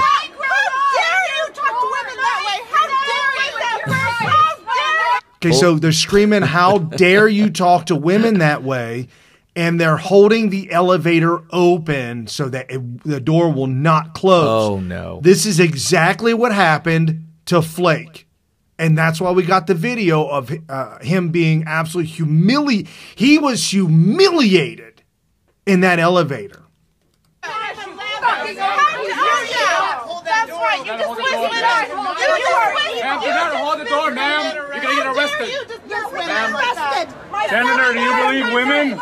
Okay, so the security guy, probably Secret Service, said if you're going to hold that door open, you're going to get arrested. Yes. And then he was very quick and forceful with that reaction, which is awesome. So there you go. There wasn't a delay like with Flake. There was an absolute delay, stall. The door was open. Nobody was yelling back at her. Which means Jeff would have told the Secret Service guy, now listen, they're going to hold the door open. They're not going to be. They won't be violent. Don't worry, they're not going to hurt me. Yeah, because we're working together. It's a little setup here. Right. We need you to keep it down. Don't tell anybody, but we need you to not tell them to get out of the door. Right. That makes sense. Oh, absolute sense. Wow. Orrin Hatch, when you grow up and these women look to be in their 50s, they were old battle axes. Yeah. It's unbelievable. Now look at the shaming that these women can do to men. Old white men. Dare you talk to a woman like that? They can shame you. That's mocking, by the way. Okay, yeah. Well, but I mean, for they shamed the hell out of Flake. They shamed him. And that's acceptable to be shamed. But Flake didn't do anything, though. Flake, as far as we know, Flake didn't commit any violent acts against women whatsoever, but they still shamed him. That's why this this Me Too, this Him Too movement, right? Because now Jeff Flake is now part of the Him Too movement. Apparently, he got accosted. Yeah, he got accosted. So this Me Too movement is absolute sham. It's a sham. It's taken over by the feminists to give them more of a green light to go ahead and bully and shame people. One person did it. Y'all did it. Come on, man. What are we talking about here? Yeah, it's weird. It's like, when your mom tells you to use your inside voice. It's like a precursor to when you grow up and instead of screaming down your senators and congressmen walking around D.C. in public or having dinner with their family. Right. That's not the right way to do it. The way to do it is you can call the office. You can email them. And if you're in D.C., you can actually show up to their office during business hours. And if they're in town, it's possible you may actually get a face-to-face with them, especially if you are a constituent of that person. These are representatives of certain constituencies. In the case of Orrin Hatch, I would hope that the people screaming at him, which, by the way, I don't recommend screaming, but neither of us do. But if that's not your senator or your congressman, they don't have to listen to you. No, think about this. If you're a Democrat from California and you approach, I don't know, Mitch McConnell out of Kentucky. Yeah. I mean, what are we talking about That's here, not man? your guy. No. That's not your guy. And this is the problem with, globalists. It's not just the whole globe. I mean, states need to be separate and individual and have their own thing going on to a certain extent. And to think that any one given senator or congressman from some random state that you're not a member of should listen to you is just a misunderstanding of the concept of how the government works here in America.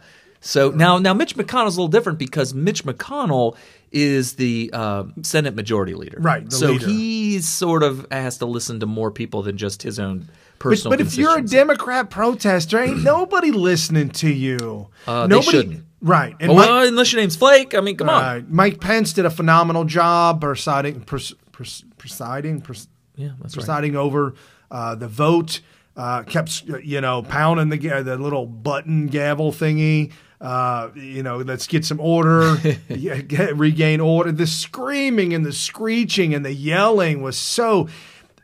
This is good. Don't be, folks. I want to make this an absolute point. I talk about this in my scopes all the time. Do not be upset. Do not be anxious. Do not be worried. We're going to get to the Trump prophecies here in a little bit. But don't be worried. I'm telling you, there's a plan and a reason for every single thing that happens. All the screaming, yelling that I know you hate, and I hate it too. All the eruptions and the... Shouldn't we be fear-mongering them into making sure that they go out and vote? Yes, we should fear-monger you, but I'm not going to. Okay. I want you to understand that it's working out the way it's supposed to work out, and the actions of those in the Democrat Party or those affiliated, whether it be feminist, whether it be Me Too, whether it be Black Lives Matter, all the terrorist organizations, the KKK, white supremacists, all of them in the Democrat Party, all of them, they are out to show everybody who they really are. And let the independents want nothing. They want nothing to do with any of this stuff. Not anything. They're unplugging and they're waiting for the big election. That's it. They know who they're pulling the hammer for because the handle for because of the great news we're going to get into. All right. But with that being said, there was violence this week. The DNC eruptions on Tuesday. Pentagon intercepted apparent ricin attack in the mail. Protesters assaulted Representative Andy Harris in his office. A hazmat team was called to Senator Ted Cruz's Houston office after white powder filled an envelope came in the mail. Senate Majority Leader Mitch McConnell was stalked and harassed as he walked through the Reagan National Airport in D.C. McConnell had polio as a child. I didn't know that, but this was part of the article. And is considered handicapped. This is your Democrat Party in action. That was from Gateway Pundit, gatewaypundit.com. My dad had polio as a child, but it did not cripple him. It didn't cripple him or leave him crippled for life. I mean, he ran marathons throughout his 40s. So, I don't know. God bless Mitch McConnell for keeping it on. But anyways, so what was this all about? Why was this Kavanaugh thing? Why was this the Democrats' number one concern? Why were they doing this? I can't wait to hear what your answer is because I'm just like, to me, it seems like a unforced error. Other than, well, I mean, unless they're that dumb. Other than they're really seems thinking unbelievably dumb. Right. The far-fetched one that's the closest is that they were trying to push this off till 2018. Yeah. Win 2018 Right. with a whole month of anger and hate and vitriol. Right. Win 2018 and then not allow any Supreme Court to be nominated throughout 19 and 20 till they win election in 2020, and then they can appoint. I mean, folks, I know it sounds far-fetched, but they were going for the long game. They wanted to listen. There is a littered, like the history is littered with the bodies of people that were put up for nomination for Supreme Court justice who have not made it to the Supreme Court because they had to withdraw their name. I'm sorry I don't have the list in front of me, but I can think of a couple like during George Bush's administration. Oh, that's right. Yeah, there were people put up and they had to be pulled down. And the thing is this could not have seemed that far-fetched for them to get Kavanaugh's name withdrawn, either by himself, having Kavanaugh say, whoa, I didn't sign up for this, I'm withdrawing. Or, whoa, yeah, I am a gang rapist, so I better go ahead and withdraw. Or Trump saying, you know what, this is too much for this guy. Plus, it's not going to look good for me to jam him through with this much opposition. Let's go ahead and pull him, and we'll put somebody up that's going to sail through a little bit smoother. Right. Meanwhile, if he had done that, that would have delayed the whole process till long after 2018. And by the way, do not think for a second that I think that Trump said, I should take him off. But if I do, that's going to make it so that we can't get a justice appointed till after 2018. So even though I really don't like this guy Kavanaugh anymore, I mean, I picked him initially, but now I am totally cold on him. We got to stick with him, guys. We got to stick with. No, I do not believe that. I think that they were fighting a whole different ball game here. It is the same analogy as that you never, ever, ever, under any circumstances, apologize to a leftist. Yeah, and you don't back down anymore. You know, they will destroy you. They will destroy you. For years we did. The reason the fight, I was a brat when I was a kid. Yeah, I know. So, breaking news, Carrie Smyth was a spoiled brat. And I'll tell you what I discovered early on in my childhood was after being told no, I could eventually get a yes, even if I got 10 no's.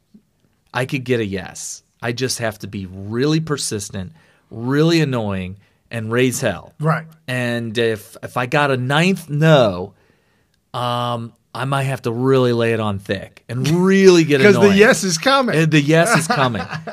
And I think that over the years, the Republican Party, which is, we know it as the Uniparty, it's part of, they're all together. They're all in this together against the people. I think that they've gotten so many yeses and so many, especially with the Supreme Court justices. I mean, it's always been that it was like, well, do we really want to fight this? No. Okay. All right. Well, we'll get it through. Or, hey, we don't really like our current president. It could be President Bush or whatever. We don't like that. We want to give him hell. Let's oppose this guy. And they always get the withdrawal. They always get the withdrawal. It's like clockwork. So here, what you saw today was not that we shouldn't have put Kavanaugh up because he's so controversial. What you saw was the Democrats doing what they normally do, but this time the no really means no, and they're not accepting it, and that's why it got so bad. And they lost their mind. And they didn't realize that, wow, if this no really stands, this might affect our chances in 2018. Right. And guess what? It will affect your chances. Do you know why Donald Trump has such beautiful, perfect, well-behaved, and successful kids? Because he didn't say yes all the time. Because no really meant no. When he said no, there was no. But Dad, it wasn't like Malika. What was Obama's daughter's name? Oh, I don't even know. Out at the clubs, smoking weed on the Instagrams. Yeah. Well, I mean, her dad was part of the Choom gang, so we shouldn't be too surprised by that. No. But no, I mean, when you say no to your kids 10 times and then on the 11th time you say, fine, just leave me alone. If I say yes, will you get out of my hair? Oh, yeah, I will. Oh, yeah. And that's when you turn into a perfect angel, right? You're just like, yes, mommy, yes. I'll be the best kid you will ever hope to have. And guess what? So you become spoiled. My thought process was Russia has not really gone away. It's actually starting to gain a lot of traction, a lot of heat, and exposing all the things that we ever said about Russia, and everything we ever said about Russia is coming true. Meaning, it's all linked back to the Clintons. Okay. And the Democrat Party. I'm claiming that this was a huge cover because there were some big things that happened this week. There's interviews that happened this week, and they had to create some kind of cover for the media to cover something else. Judicial Watch this week sues the Defense Department. The DOJ sues the DOJ for contracts on Trump campaign initial spy, Stefan Halper. The top FBI attorney provided. James Baker. That's James Baker. So Stefan Halper. Mm-hmm. You might have heard the name. I've mentioned the name before. It's one of those obscure names that we didn't really get to. I even had a video of a guy. There's a DOJ employee who was working. He was doing his job, and he noticed contracts were coming in, and this guy, Stefan Halper, was getting paid to write these contracts. He was getting paid to the tune of $1,500 a line. $1,500 a line. And there were tens and thousands of dollars. Okay. Hundreds of thousands of dollars going to this guy, Stefan Halper. Well, this DOJ employee went to his boss, and he told his boss about this. He was soon, the employee was soon, his security clearance was pulled from him. He was soon out of a job, and his boss had direct connections up the line to the DOJ, meaning the Comeys, the McCabe's, had a direct line up to the McCabe's and the Bruce Orrs of the world. And so he had to get rid of this guy because Stefan Halper was the initial, he was being paid with taxpayer dollars, the initial spy on Trump to initiate this entire thing. And so we find out this week there was a meeting, and James Baker, who's the top FBI attorney who provided explosive testimony regarding Trump and Russia probe this week, the last refuge with the number 2 at the last refuge, the number 2. James Baker's testimony. Sundance on from Conservative Treehouse. Yes, Conservative Treehouse. James Baker testimony.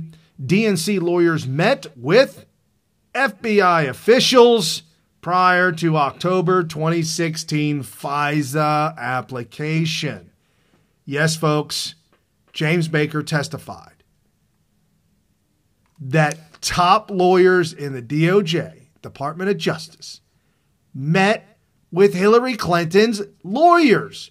You know, the law firm, it's called Coey, the law firm Coey, that the Clintons paid, that then paid Fusion GPS. Right, the middleman. It was money laundering scheme. Right, and then they paid Glenn Simpson to write the Russian PP Gate, and they also paid Nellie Orr.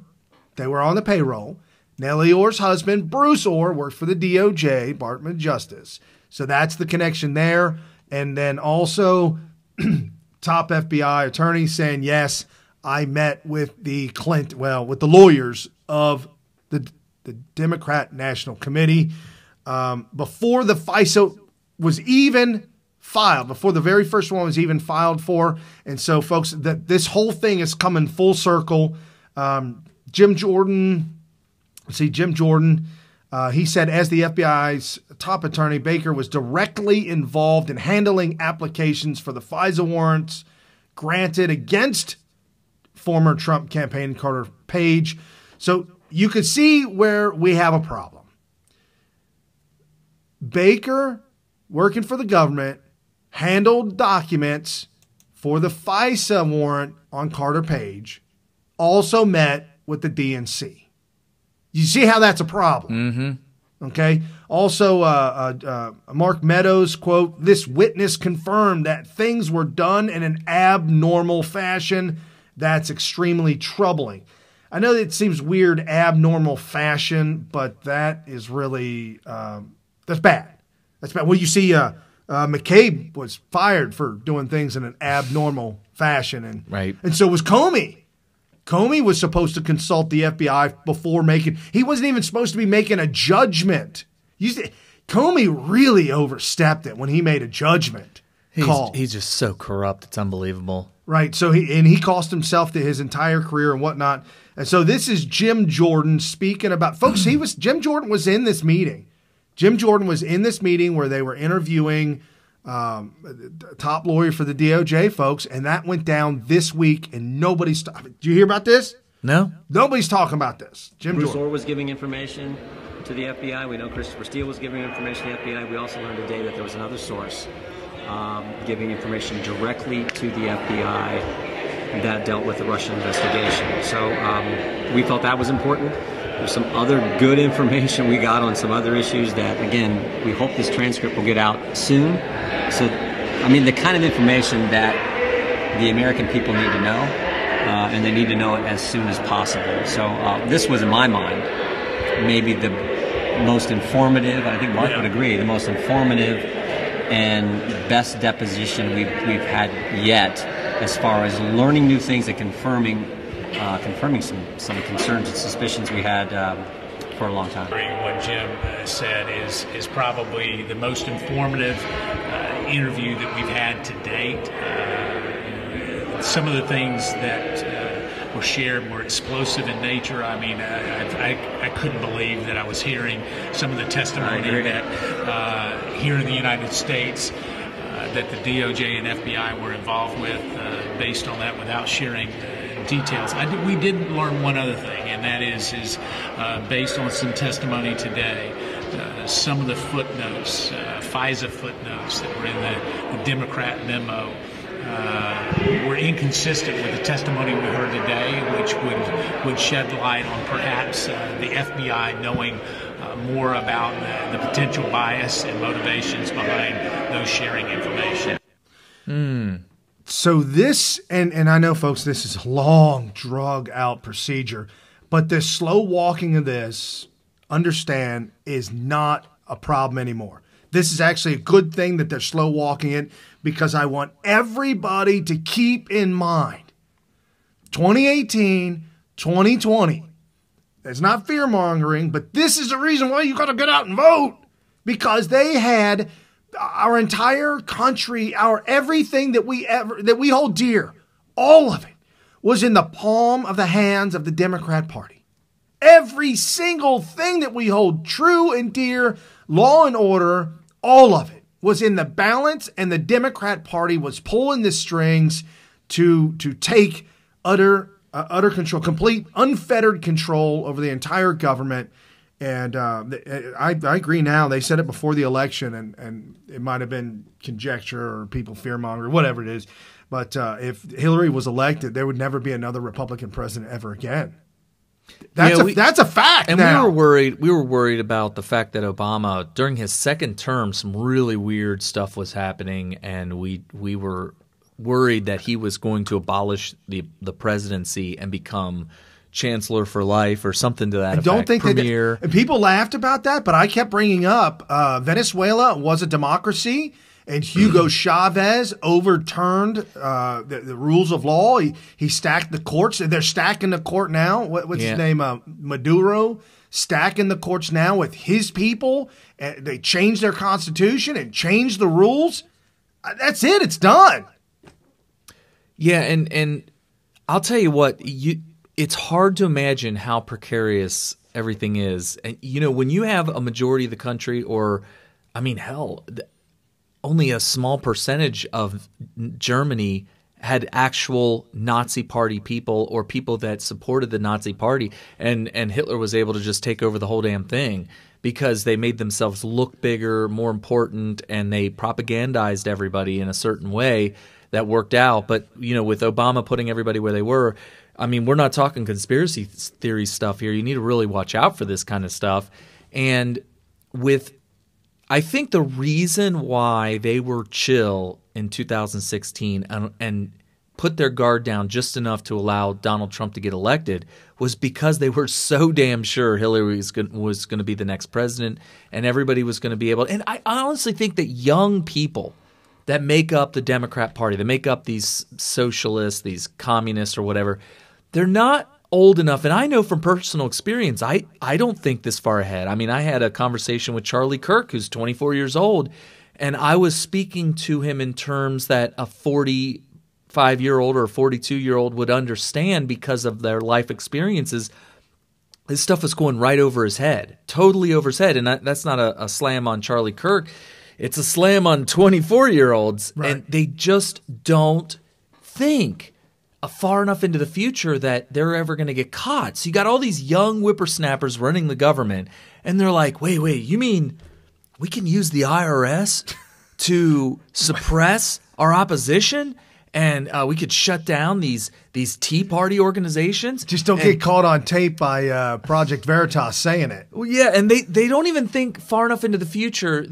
To them, 4, 5, 6, 7, 10, 15 years from now, that's a whole lifetime into the future. That's another world. They truly believe mid-20s kids, for lack of a better word, I won't say don't. They believe the idea that it's possible that they will have a majority in elections. I don't know what's going on with my chair, but it is just squeaking like crazy. Sorry about that. It's going, I got this rock. Okay, so anyway, they truly believe that because they're in power and because they won a national election and they have the majority and they win re-election, so 2 in a row, young people in their mid-20s who've gone 8 years with an Obama presidency, they think it's over for the Republicans. They will never have power again. And let me tell you, as a 42-year-old right now, there will be another Democrat president. Oh, yeah, we will have a Democrat president. Yep. Period. It will happen. The only way we're not going to have a Democrat president again is if Donald Trump were to abolish the Constitution and just make it a dictatorship.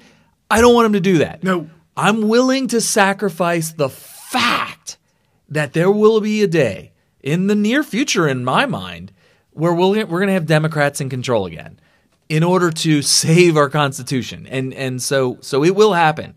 And I think that the reason why so much criminal activity happened under Obama, the IRS scandal, the FISA-gate, oh my God, how did they think they were going to get away with this? The reason why is they couldn't envision that a Republican was ever going to have power again. They thought that Obama was so great. Yeah. He got elected. He got reelected. Democrats are the best. Republicans are the worst. They're just a bunch of racist old white. They're on the outs.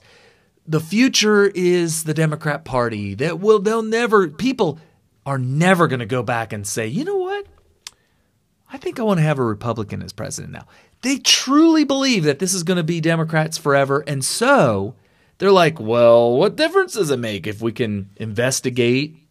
We can go after them and spy on them. We can abolish their Fourth Amendment. We'll abolish their Sixth Amendment. We're going to abolish their First Amendment. And pretty soon here, we're going to abolish their Second Amendment. And what difference does it make? They're never going to have power again because they're young. You get into the 40s and you start to realize, I'm starting to see a pattern here where you get Democrats in charge for a while and then Republicans come roaring back and it goes back and forth and back and forth. Had they known that, they would have never thrown it all away. These people are going to see prison. They would have locked it down. See, if they were more worried about being exposed, the FISA warrant that he was talking about that was written is so awful. It's so bad because they didn't care and they really believed they weren't going to get caught. Well, and part of that, something's going on with these FISA judges because either A, the Democrats knew, hey, guys, listen, I know that there's these rules, but I'm telling you right now, these FISA judges, it's a rubber stamp. They're just... When I say, what was it, around 10 or 11,000 FISA requests out of 10 to 11,000. See, I took it the wrong way. I said, and there was only 3 rejections and 3 of them were Obama's. And I said, oh, my goodness. They must really, 10,000 approvals, they must really cross their T's and dot their I's. Right. You thought it was because... And Kerry's like, no, man. It's a rubber stamp. It was so awful. The one the Obama administration put up, the FISA warrant, was so wrong and so bad that it didn't even pass muster. Right. I imagine that there is care put into these and thought like, if this isn't going to pass, we might not even want to put it forward. And that would give you a higher percentage of passing. But honestly, it sounds to me like a rubber stamp. And I think they knew that, which is why this stuff started going down. It's kind of like, it's one thing for your mom to say no 9 times, knowing that she's going to say yes the 10th time. Right. It's another thing to have your mom or dad say yes the first time, every time, no matter what. What do you think that does to these people? They're going to end up saying, oh, well, how about a FISA warrant for this? Well, how about a FISA warrant for this? Well, hell, let's have a FISA warrant for this. Let's have a FISA warrant party. That's what it was. We'll all get together and just start making them up. We'll have a weekend sleepover. I'll have the beer shipped in. And you get the pizzas, and oh my gosh, and you get the women. Let's just have a kegger. Yeah, have a kegger. We'll have funnels. We'll be doing upside down keg stands. Call Brett Kavanaugh. Oh, jeez. Did you go there? Hashtag too soon. Oh my goodness. Is it too soon? Too soon. Yeah. So anyway. So Wednesday was when the first time when Mark Meadows had seen this, and this is a quote from Mark Meadows. Confidential human sources used by the FBI actually taped members within the Trump campaign. There's a strong suggestion in some of the text messages, emails, and so forth, who was involved, that extraordinary measures were used to surveil.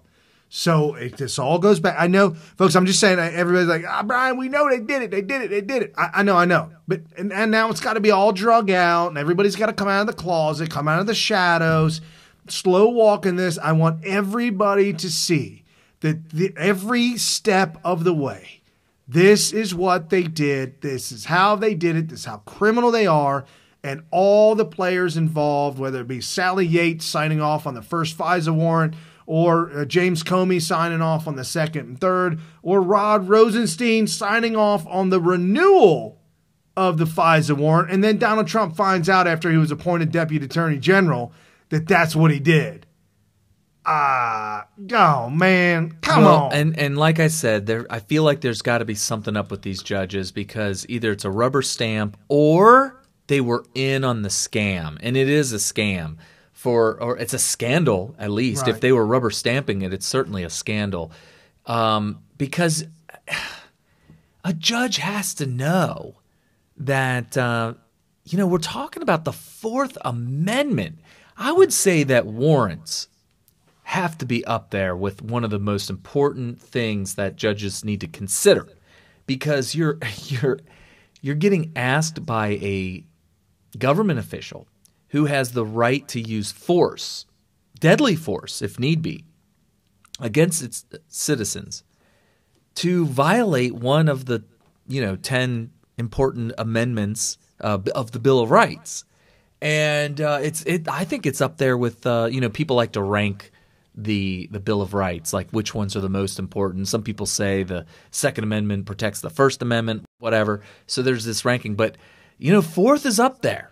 It's right up there, and our founders thought this through and thought it was super important because of how they were abused. They lived in a tyranny. They lived in the tyranny that gave birth to the Bill of Rights. Right. Now, the Third Amendment that doesn't really do anything anymore, but apparently back in the day, if there was a British soldier walking down the street, you had to put him up. Well, if he wanted to. If he said, you had to put him up. Getting pretty tired. Yeah, you defeat him, take care of him, put him up. I'm hungry and tired, and I think I'm going to use this house right here. And now we say that doesn't happen, and I apologize, but this really happened. This real story. It was out of Texas.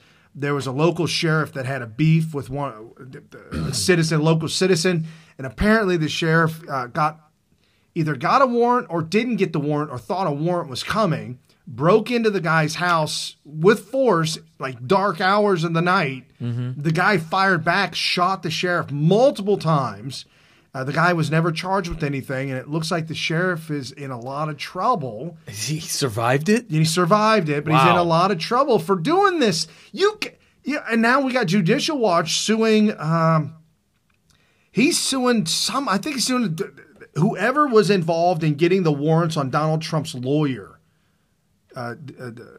Judicial Watch is suing to get those documents to see if the warrants on Donald Trump's lawyer were even legal. How is that even possible? The sitting president, you raid his lawyer's house? Right. That's the hotel that he was living in? I would like to see the warrant on that, but it's also a violation of the Sixth Amendment, which guarantees basically it protects the client attorney privilege. Right. So real quick, guys, we're going to get real happy here right now. We're going to talk about something really happy. We're going to shift gears because I absolutely want to get to all these numbers and all this information. Trump did a couple of rallies this week. Coming to Cincinnati on Friday. Oh, man, coming to Cincinnati. So he was it's Lebanon. Yeah, a little bit outside. But he was in Johnson City, Tennessee. And if y'all didn't know, Tennessee, they like Trump. Okay, that's that Trump, makes sense. Trump country. That's MARSHA Blackburn running for, Is it Congress? Or, I don't know. MARSHA Blackburn. That's all. If you live in Tennessee, it's all MARSHA Blackburn. Everybody stand by. So this by thegatewaypundit.com. Trump rally. Longest lines we've ever seen. President Trump to hold rally at Freedom Hall in Johnson City, Tennessee tonight. He rips Warren, Biden, and Booker. Says, please run. Please run. And I know I had we had a video clip. I know we had a video clip of they were showing the lines. They walked the lines. It was a 5-minute video clip of them walking the lines. Is that you? Yeah, Katja's. She wants to call in, but I don't have. Hey, Katja, how you doing, sweetheart? Yeah, jump on Zoom real quick. I can give you a link for Zoom. Oh yeah, you keep going. I'll talk to her.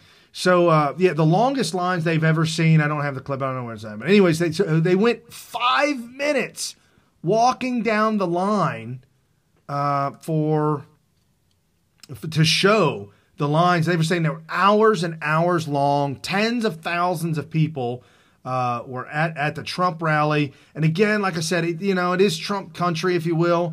A lot of conservatives in Tennessee. But with that being said, we didn't see. I mean, we did see long lines. I sent you the link on Telegram. We did see long lines during the run up in the campaign. But folks, look at what's going on. I mean, I'm talking about getting happy here real quick. Look at what's going on. We've got an economy that's just absolutely boom, boom, boom. And I got some really good numbers coming out. GOB Blackburn. She says blue wave will hit the red wall at the Tennessee border. And apparently it did, folks. The blue I don't know, the blue wave, that ain't happening. There are a lot of people really upset and worried about that.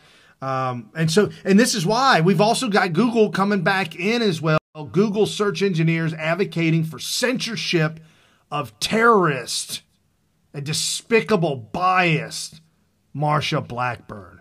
I'm serious. The Democrat Party, the Googles, all of them, they're all in bed with each other, and it's just absolutely awful. She's a congressman for the 7th District, Tennessee. Okay, awesome. MARSHA BLACKBURN. Donald Trump has thrown his support behind her. And see, look at this, folks, and we say this all the time, and look at this. Donald Trump is campaigning in the midterms to help secure our freedoms, to help secure what we hold dear, to help secure who was it that, Charlie Kirk, 10 things the Democrats will take away if they win the House and the Senate. Donald Trump is campaigning to stop this from happening, and Charlie Kirk wrote, the first thing they're going to take is your money. They've already talked about it. They're going to rescind the tax cuts. They're going to undo the tax cuts where thousands of utility companies across the nation have already cut utility bills because of the tax cuts. I mean, we go on and on about the money that people are getting back and receiving back. It's just, it's huge. It's a thing that's helping to drive this economy. The second thing the Democrats are going to take if they take back the House and Senate, they're going to take economic growth. They're going to take the new jobs that are being created. The quality of health care. Yeah, keep your doctor, keep your plan. No, it's going back to Obamacare. That's really what they want. Single-payer health care. Funds to defend America. Progressives, progress on peace, they're going to take that away. Secure borders, they've already said. Open borders for all, they're going to take that away. They are already coming for our gun rights. They've done it before. They're never going to stop. Our voices on social media. Can you imagine if the Democrats hold the House and the Senate? They will never, ever stop the Googles, the Facebooks, and the Twitters for censoring our voices and for the things that, for us being able to not be shadow banned. And forget about Facebook. Facebook has now become the number one criminal when shadow banning. Already done it to Brandon Straka and also Mark Dice. Mark Dice is like, they ain't nothing. I can't do nothing. We've been dealing with it for longer. Most people, this is a phenomenon that started like pretty much 2017 for most people. But we've been getting it because remember when we first started doing this, we were audio only, right? We were a radio show. That's why we're at Smyth Radio on Twitter instead of at Smyth Media or whatever. It's because we were thinking radio because that's what was available back then. That was it. Right. And so we would put up videos to promote the show on YouTube. And, you know, when there was a beheading video or something like that, which, by the way, they were kind of edited so that you didn't see the beheading. Right. So we thought it was okay, but YouTube was just totally arbitrary on what they thought was acceptable and what wasn't. So they would ban us. So we were subject to that kind of stuff from the get-go. And like Facebook was killing us. Facebook was putting me on 3-day suspensions, multiple suspensions, and not telling you why you were doing it. Because you shared an article to too many groups. Oh, right. I remember that. Well, then why the hell are you allowing me to be in all those? You know, you could be added to a group that you don't even – my wife is added to groups that she had no idea. You're right. She's put in a group. I could add somebody to a group without getting their permission or anything, just like, oh, yeah, Brian could be in this group. Well, they know I'm a Trump supporter, so now they've nominated me to thousands of Trump groups. Well, there's that, and also this is you are God if you own a website. If you own a website and you're a coder, right, and you know how to code, you are God. You can make anything. Anything. If I don't want you to sign up for more than, let's say 10 groups a day, there's a code for that. And it's not that hard. I could just write code. If people are forcing you into groups at a rate that you don't approve of, there should be a button I can hit. Do not allow me to be added to a group. They could make it automatic. They could write code that says when Brian gets to, or when this account gets to this many groups in this amount of time period, they are now no longer allowed to enter any more groups until after so much time has passed. This is simple code. Right. And for them to sit there and say that you need to be banned for doing it a way that they don't think you should be doing just shows that their priorities are all screwed up. But if you pay them, they'll do it for you. You can pay Facebook to share your article or whatever it is. You can pay them to put it out there, but they'll ban you if you put it out there manually yourself. Oh my gosh. Not with external codes, but just manually. Okay, so I digress. Getting back to it, though. Okay. So the good things are going on. Right now, Claire McCaskill made a fool of herself this past week as she announced opposition to Kavanaugh. Josh Hawley has now taken a lead over Senator Claire McCaskill. He's got an 8%. I got 7 here, but that's an old number. He's got an 8% lead now over Claire McCaskill. Missouri voters say Claire McCaskill is wrong on Kavanaugh. The poll, it looks like Claire McCaskill shot herself in the foot by opposing Kavanaugh, especially with women voters. That by Breitbart News. Barack Obama was out again this week, in case y'all didn't know, which is funny because after the last round of endorsements that he gave, it didn't go over too well. We all trashed him for all the awful things he was saying, how he referred to himself, 120 times referred to himself in a 60-minute speech. Yeah, that didn't go over. He now endorses, on his second round of endorsements, socialist Alexandria Ocasio-Cortez. She is now endorsed by Barack Hussein Obama. Let that stick with the voters, because we know who she is, and we know not to. And every time she hasn't been doing interviews lately, in case you guys didn't know. You recently see that? Well, it's because she doesn't know anything. Like, I don't know how when old she talks, is, it gets but bad. She looks very young, but she's not old enough to run for the Senate. She's old enough to run for Congress. Interesting. But not the Senate. I think Congress is, you got to be at least 25, and the Senate, you have to be like 28, something. It's really odd. Little odd little things there. But, President of the United States, 35? 35? I think it's 35. Yeah. Which makes sense. I think Thomas Jefferson was 35 when he wrote the Constitution. It's amazing, isn't it? The intelligence that these founding fathers had is just unbelievable sometimes, folks. So check this out. This article written by Gateway Pundit again. Gateway Pundit was very, very busy this week. Jim Hoff just going at it, staying at it this week. A force awakens. GOP voter intensity comes roaring back amid Kavanaugh firestorm. All right, folks. Here's what's going on.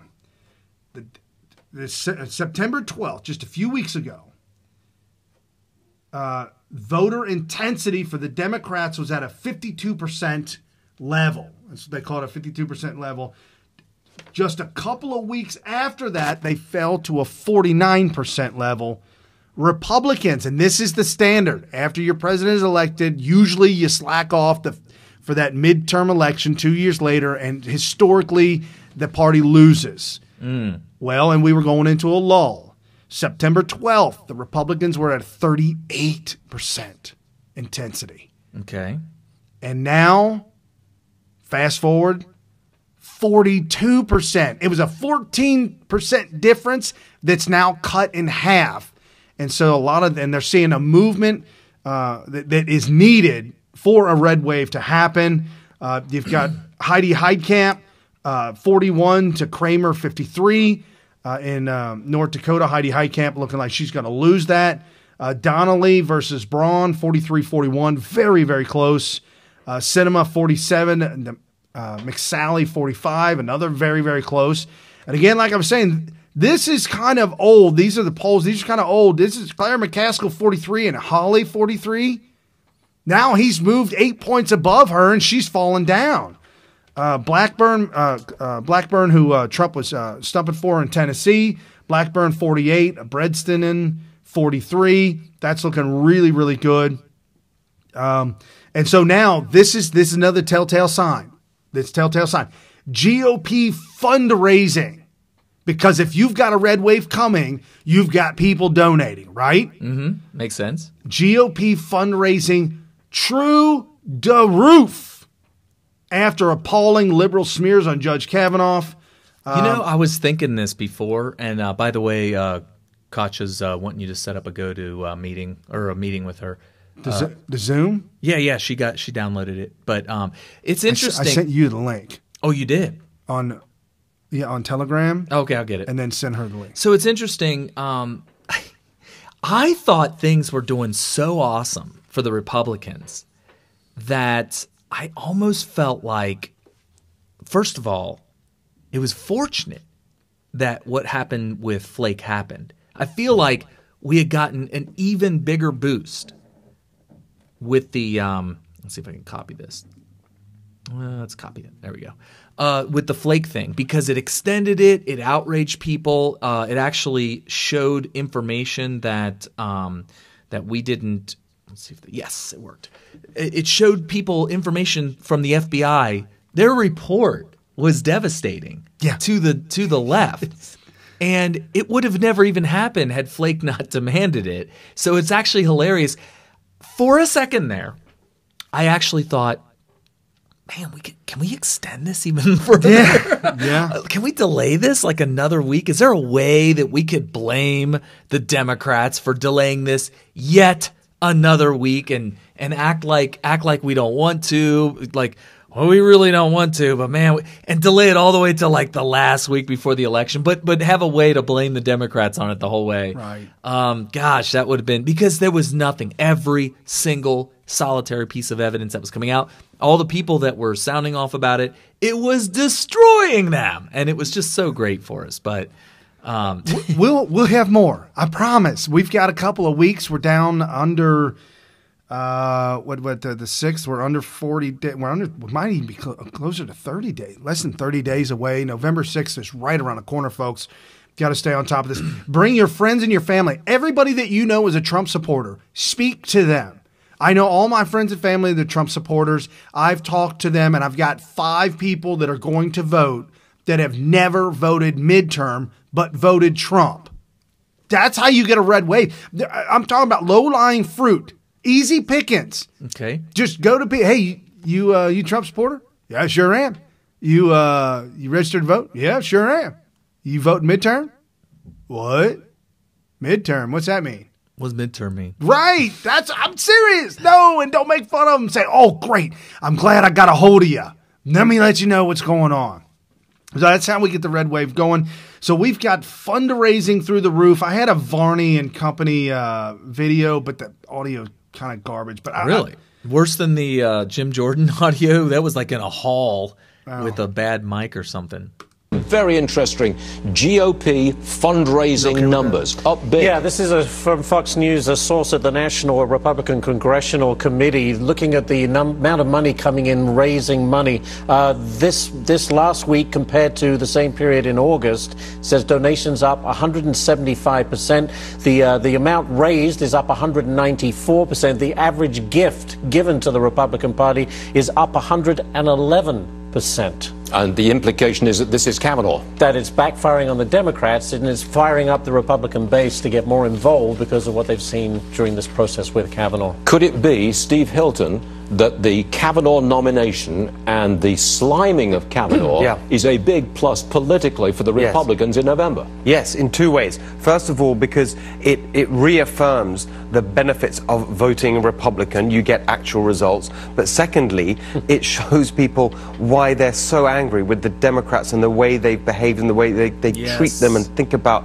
anyone who's not in their camp. And I think that's why it reminds me very much of the mood in 2016, and 2018 could be another big surprise. Yeah, something's happening, bubbling away beneath the surface, and it comes out when nobody's expecting it. What do you think? Kavanaugh is a plus for the Republicans.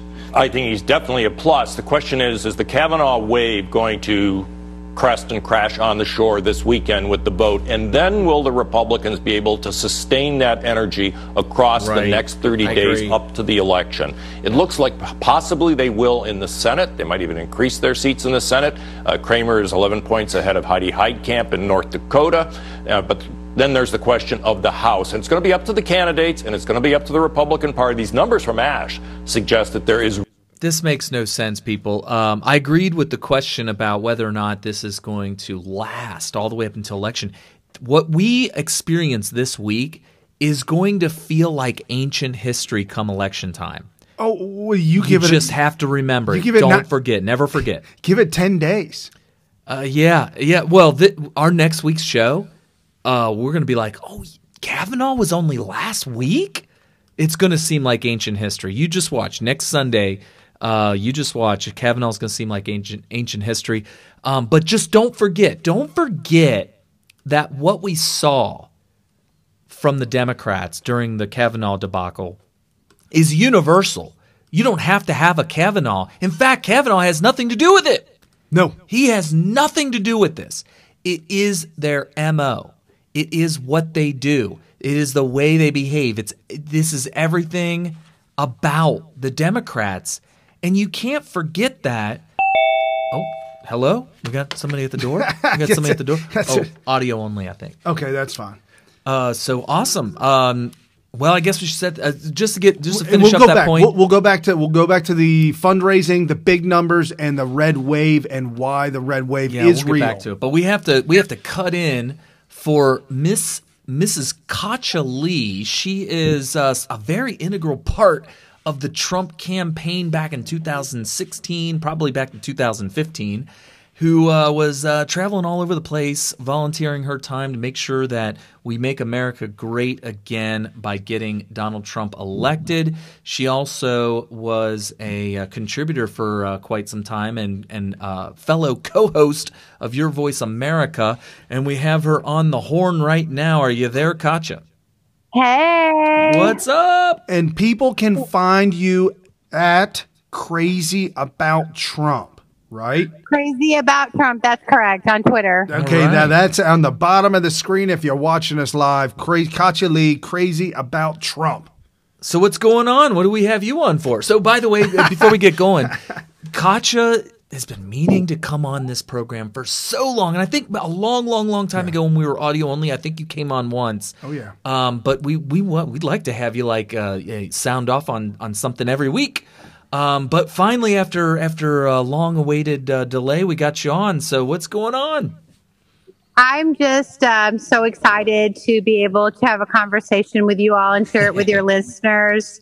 You know, we've had such an amazing journey over the past 3 years, and I'm really excited about the midterms, and I feel that we're going to have a supermajority. I've said that That's a lot. What I feel like, too. And I really feel that, especially with this whole Brett Kavanaugh nonsense, with the left trying to completely diminish him and create a narrative that he's some kind of crazy rapist, has really defeated them in so many ways, because normal people that are just, wanting to make our country great and that love our country, whether they're Democrats or Republicans or independent, I think that generally speaking, people really love our country.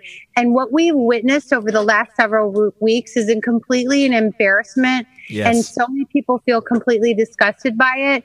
So I feel very strongly that, so many people that I've personally talked to, and this is all over the country, not just in Ohio, but in Michigan and in Indiana, talking to folks in Kentucky and Tennessee and Alabama.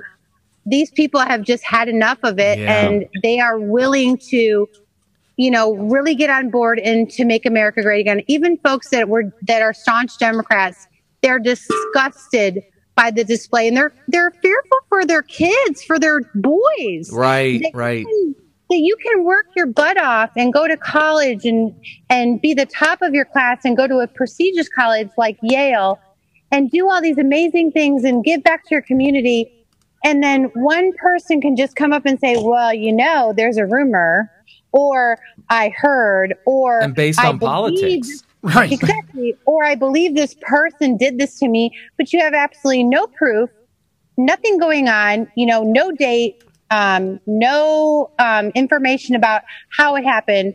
And, when you speak to a lot of these folks that have been sexually assaulted or abused, they know who did it. They know when it was done. They can explain to you exactly the place that it happened, the smell that they smelled. the perfume, the cologne, whatever it is, men or women. You know, this is not something that's made up. This is something that has been statistically, you know, with all the different folks that go through, you know, psychologists and things, they document all these things. So this is not something I'm just making up or somebody is. So I feel so strongly that, you know, Special K, I heard somebody say that earlier, it was one of those, you know, UFC fighters or something. He called him Special K. I love that with Kavanaugh, that the Special K, you know, he was able to get confirmed. And I feel that this gentleman, this man was wronged, and it should never happen again. And that we should be ashamed that we allowed any of this kind of nonsense to even go on. Well, I feel your sentiment, and everybody listening definitely feels your sentiment. But one of the things that we just heard in the previous soundbite before you called in, do you think that this sentiment is going to carry to election? It may seem like it's coming right up, but my gosh, you know how politics works and how the news cycle works. There's just so many things that after a month or even a couple of weeks, you're like, oh yeah, I forgot about that. That was so long ago. Are you sure that this wave that the Kavanaugh, it's a wave of outrage is what it is it going to carry us to election? I feel that it's not just Kavanaugh. Of course, that is the most prominent thing that's in the news cycle right now. But I feel that it's just more of a wave of people just waking up to what's going on. You know, I've been so lucky to be able to drive across this country. And if I was to drive across this country 3 years ago, I'm just going to speak about, I guess, shovel-ready jobs. Yeah. Right. Highways, buildings being built, things like this. Okay. I am absolutely astonished. So recently, I was in Northwest Ohio, and that's a very a hard place. That's been really disseminated in so many ways because of trade. So you have, you know, the three that are up there in that area in Detroit. And I was absolutely blown away with the amount of building and commercial buildings that are going up, and folks that have owned these buildings that are investing in the buildings, and they're making them into something that's very beautiful, like the facade on the outside of the building. And this is simple stuff. You know, we think it's simple, but this costs millions of dollars. You know, when you put a new roof on something that's like a million square feet, you're investing like, you know, several $100,000. And then just, you know, the parking lots of, I mean, we're talking 12 or 15 different places I just witnessed myself. I mean, I can't even tell you how many jobs that's creating for folks. Right.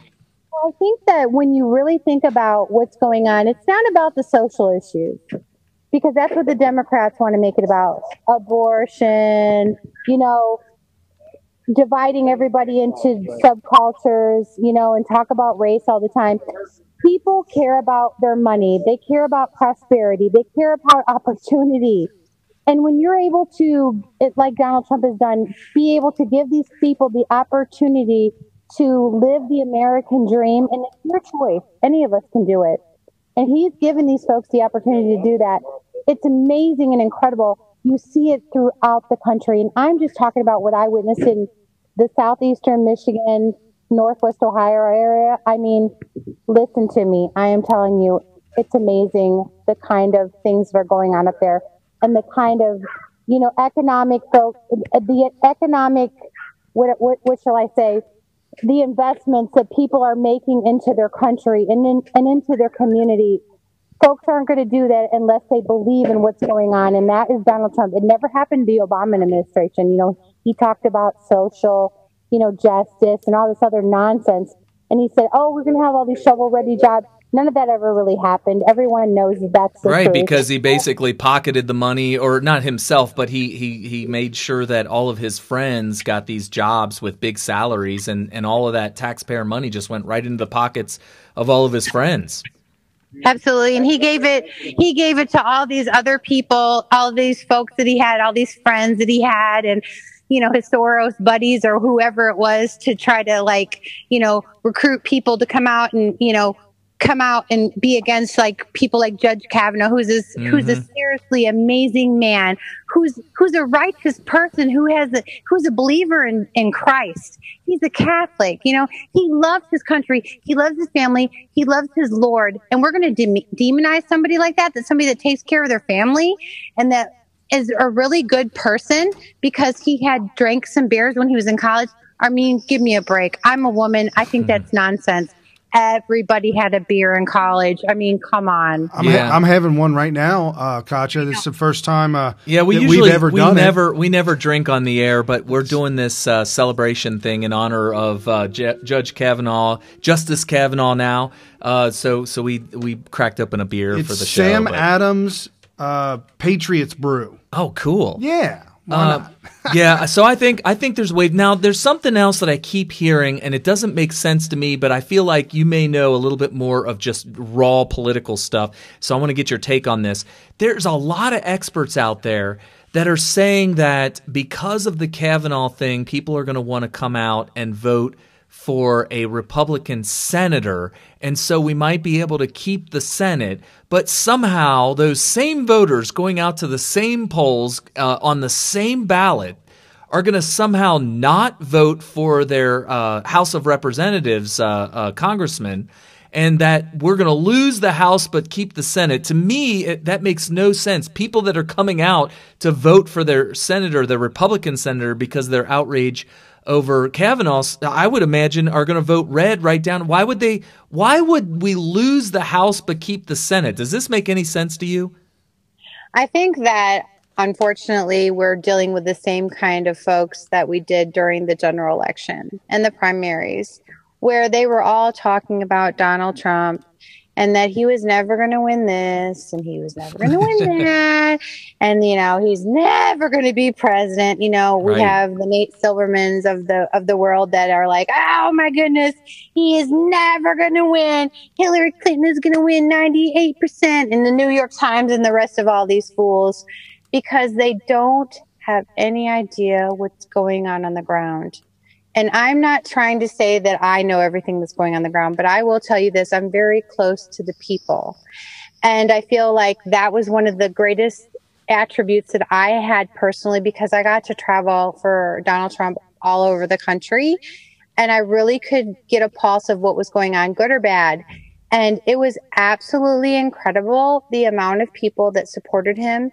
Now, they wouldn't come on the radio, or they may not tell a poster that they agreed with Donald Trump or wanted to vote for him because they were feared that they would be called a misogynist, a racist, a xenophobe, or the other 10,000 other apparently psychological, you know, stations somebody may be in because they want to, you know, vote for America and they believe in their country. You know, apparently that's something that's wrong with you if you love America and, you know, pledge allegiance to the flag. That's what the way the liberals crazies think. And so there were so many people that didn't really want to express that, but they would tell that to you if you went to their door. And Carrie, as you know, how many doors I knocked on. And I was so privileged that I was able to go to multiple states and talk to so many people in the swing states specifically. And the one thing that was consistent about them was that they just wanted to have their country back. And it wasn't about having, you know, illegal aliens. It really wasn't about that. It was really about having the prosperity that was promised to them. Right. That they would the have American good dream. Jobs. Yeah. Exactly. That they would be able to have that American dream. They would have good jobs, not only for them, but for their family, for their kids, for their grandchildren, that they've worked so hard for, and they can see that all those things are going away and that the country was turning angry and that there was some kind of boogeyman that was out there and all this negativity. Instead of being proud of who you are as an American, that was something that you should be ashamed of. And I'm telling you, folks don't buy into that. They don't want that. I don't care what the liberal crazies try to tell you. People do not agree with that. And I would say over 70% of this country does not believe in that nonsense. And I'll give you. Well, let me give you some proof of that. These are numbers that we just talked about. But last week compared to the same week in August, donations to the GOP are reporting 175% up. The amount surprise me any. The amount raised from last month to this month, 194% up. The average gift given to the GOP is up 111%. Those are big numbers compared to the Democrats trying to raise that. They're trying to raise money by lying to the vote. See, we see these emails that go out, these troller emails, and they're literally feeding their donors lies in hopes that they would be outraged so much so that they'll donate money. That's a losing strategy to me. I think so too. They have no plan for America. I think it sounds like Koch's telling us we're going to have a big red wave, which is awesome. I want to pivot real quick. It sounds to me like you may have been tapped to help out with this American Priority Conference. And I was hoping maybe you could tell us a little bit about what your role may be in this. I know I'm going to be involved in it too. I'm going to be helping out. Brian's going to be helping out. And for those of you that don't know, it's AmericanPriority.com. It's also, it could be found on Twitter at PriorityConf, short for conference. So PriorityConf is on Twitter, and it's happening December 6th through 8th. What could you tell us about that? Well, right before I say anything about that, let me just say this, that the one thing that we have on our side as, Trump supporters, MAGA folks, is that we're for something. There's so much power, folks. And when you're for something, than when you're against it. Agreed, 100%. Yes. When we're against it, there's a negative aspect of it. When you're for something, you're for freedom. Like what we're for. We're for freedom. We want everybody to be included. We're not against, whatever the left has come up with in their mind to try to portray us as being all these terrible things. That's really what they are. They know it. They know it in their heart. They try to tell you that, you're this person, but they're just trying to deflect from what they are. And that's why we continue to win. So I just wanted to make that point. Now, sure. In regarding to the American Priority Conference, I'm actually working on trying to be a speaker. It sounds like I'm going to be a speaker of some sort, but I really want to help out. I'm waiting to hear a call back in regards to volunteers. Okay. And I really feel like that would be a good place for me to help with the volunteer aspect of it. It's going to be a great conference. We're going to have a lot of, great speakers there. And it's really about the MAGA family coming together and being able to speak our truth, because everybody else apparently wants to speak their truth, but speak our truth, which is we love our country. We want to make America great again. We love Donald Trump, and we want to elect more people that are like-minded so that we can really take a foothold on really changing our country for the better and getting away from this socialist, communist ideology. It'd be really awesome to have people that weren't sure if they could come to this thing or be a part of it to actually take part in it and be a volunteer. So I guess we'll have to listen to see if you end up being a part of the organizing effort for volunteers, which I think would be an awesome fit for you. But you'll definitely be there regardless, right? Absolutely. I plan on going, and so I'm really looking forward to it. DC. Being around a bunch of, like-minded people and then just really expanding on that. Like, we may not – that's what's so great about the MAGA movement is, like, we don't all agree on everything. And that's okay. That's really okay. Because in that, discussion is allowed because we all are about freedom, right? So, like, we may not all agree on every single solitary thing, but what we do agree on is that we have the freedom to speak our mind and that other people will have the respect to listen to you and not try to shut you down.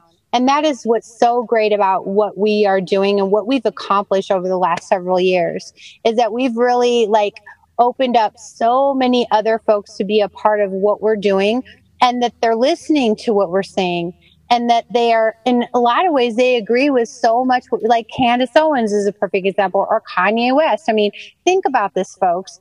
These folks are like, wait a minute, what they're saying is like truth. Mm-hmm. And what they're saying is like allowing us to speak what our personal truth is. And that we don't have to feel like we are oppressed and that there's some kind of oppressor. I mean, this is just nonsense. I mean, and that's what I love about what we do is that it's really about being for something and not being against it. And there's so much power in your mind, in your soul, when you're interacting with other people, that there's this positive way of like going about it. Even when folks are like yelling at you and like, we don't agree with you, you guys are all these things, you know, you're standing there and you're saying, yeah, you can say all these things about me, but I know that I'm not that person. I know who I am. Right. Do It's the you confidence. know who you are? Because that's the problem, is they don't even know who they are. Right. And that's the sad part of it. Yeah, it's the confidence of knowing that you're on the right side. It's not like I use the word righteous in a good way, because if you're on the side of moral righteousness and you can have the confidence that you're there, you can listen to people, but at the end of the day, you can't come down off of the moral righteousness side, and it just gives you confidence.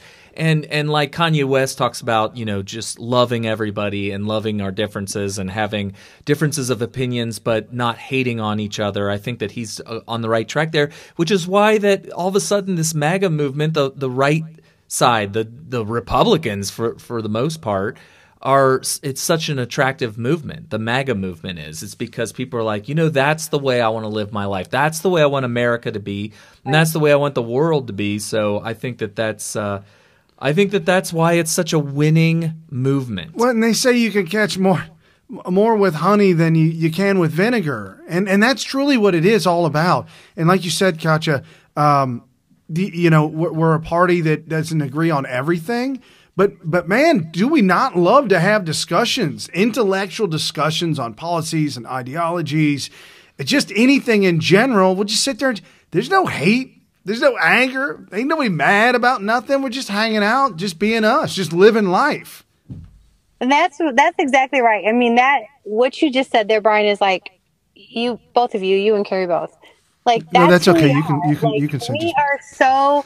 Like, you know, I've been so blessed, guys. Listen, Carrie and Brian are just amazing. Like, they're my brothers from another mother. And we time because, you know, I love them. And I'm so excited and so happy. I just recently saw them again. And we get to hang out and we talk on the phone. And they're just, like, so amazingly intelligent. Oh, wow. Oh, my goodness. Can I have you put that in writing and sign your name today? They have such a great insight on what's going on politically, and they're so interesting to talk to, and I just feel so blessed that they're part of my life, and I'm so glad that they're able to share that with all the listeners. I mean, they're just great people. They're good people. They're people that I met during this whole journey with supporting Donald Trump, and these folks, and I've said this a lot, Jack Posobiec, I said this too. I've talked to Mike Cernovich about this, that we've went through a war. Mm-hmm. And when you go through a war, you make these incredible relationships with people. And I just feel so blessed that I've been able to make this relationship with them. And not only that, is that even though, like, we don't always agree on every single thing, they respect me. And they're like, yeah, that's cool. I get where you're coming from. I may not completely agree with that, or vice versa, but it's okay, because having an idea, there's nothing wrong with that. Talking it through and getting it out there and saying, hey, I'm thinking this, or I'm feeling this way, or this is what I'm seeing, and sharing those thoughts and ideas instead of being like a zombie, like, we must do this or we must say this and everybody has to be in line and step and say the exact same thing every single day. That's extremely boring and exhausting. And that's not what we're about. We're about having all kinds of people from all different backgrounds, from every single possible race or religion, that come in that has one. I think the one thing that we all do share is that we love America. Right. We love our freedom. We love our, Second Amendment. We love that people are able to say what they want and think the way they want to. We may not agree with it. I don't agree with all those people that are up there on Capitol Hill yelling about Judge Kavanaugh and how terrible he is. Thank God he's now Justice Kavanaugh. But at the time, making up all that stuff. But you know what? In any other country, that kind of stuff would never be allowed. Oh, you could shut down. As you brought up Mike Cernovich and everything like that, and there's a lot of people that are in new media and stuff like that. For those of you listening right now, I want to point out something that I put Katja and Mike Cernovich and me and just a couple of people, a small handful of people who are not just doing this and just telling you what's up, telling you the news or whatever, but like there's a few of us that are really trying to do a call to action to anybody that'll listen whatsoever. Oh yeah. Am I involved? Whenever when anybody out there who's like, you need to go and do this. I mean, big time. There's just this small handful of people that are really calling for action and trying to get people motivated, that whoever's listening to get up off your seat and get out there and do X, Y, and Z. And there's nothing wrong with the other people that are not doing that specific call to action, but there is a difference. There is a difference, and Katja is definitely one of them, which is why you should be definitely following her and listening to anything she's saying. And she will, if she becomes a part of this American Priorities Conference, which it sounds like we're on that path to doing it. It's not 100% finalized yet, but I highly recommended that you become a part of it. And so this is somebody that you want to listen to and maybe even say hi to and get to help out and all that kind of stuff. I think it's great. And we are truly blessed to have you as a friend as well, Katja. Absolutely.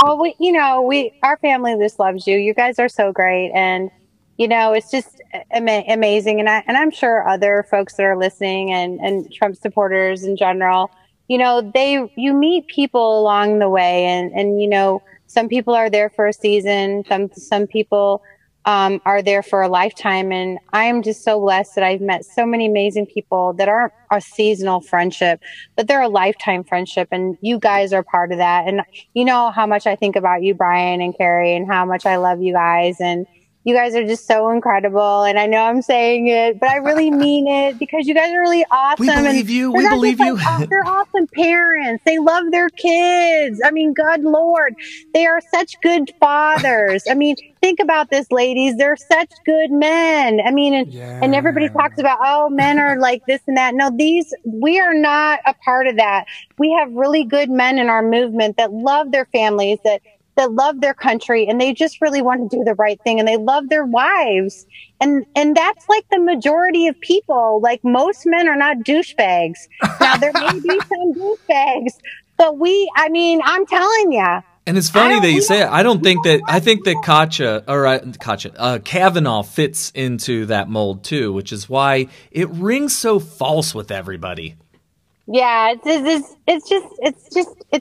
a joke. I mean, we're going to go and we're going to look at his yearbook. I mean, bless his heart that he's like, well, I can show you my yearbook. I mean, the calendar. That's so sweet. Like, I'm going to show you my yearbook as well, and my calendar.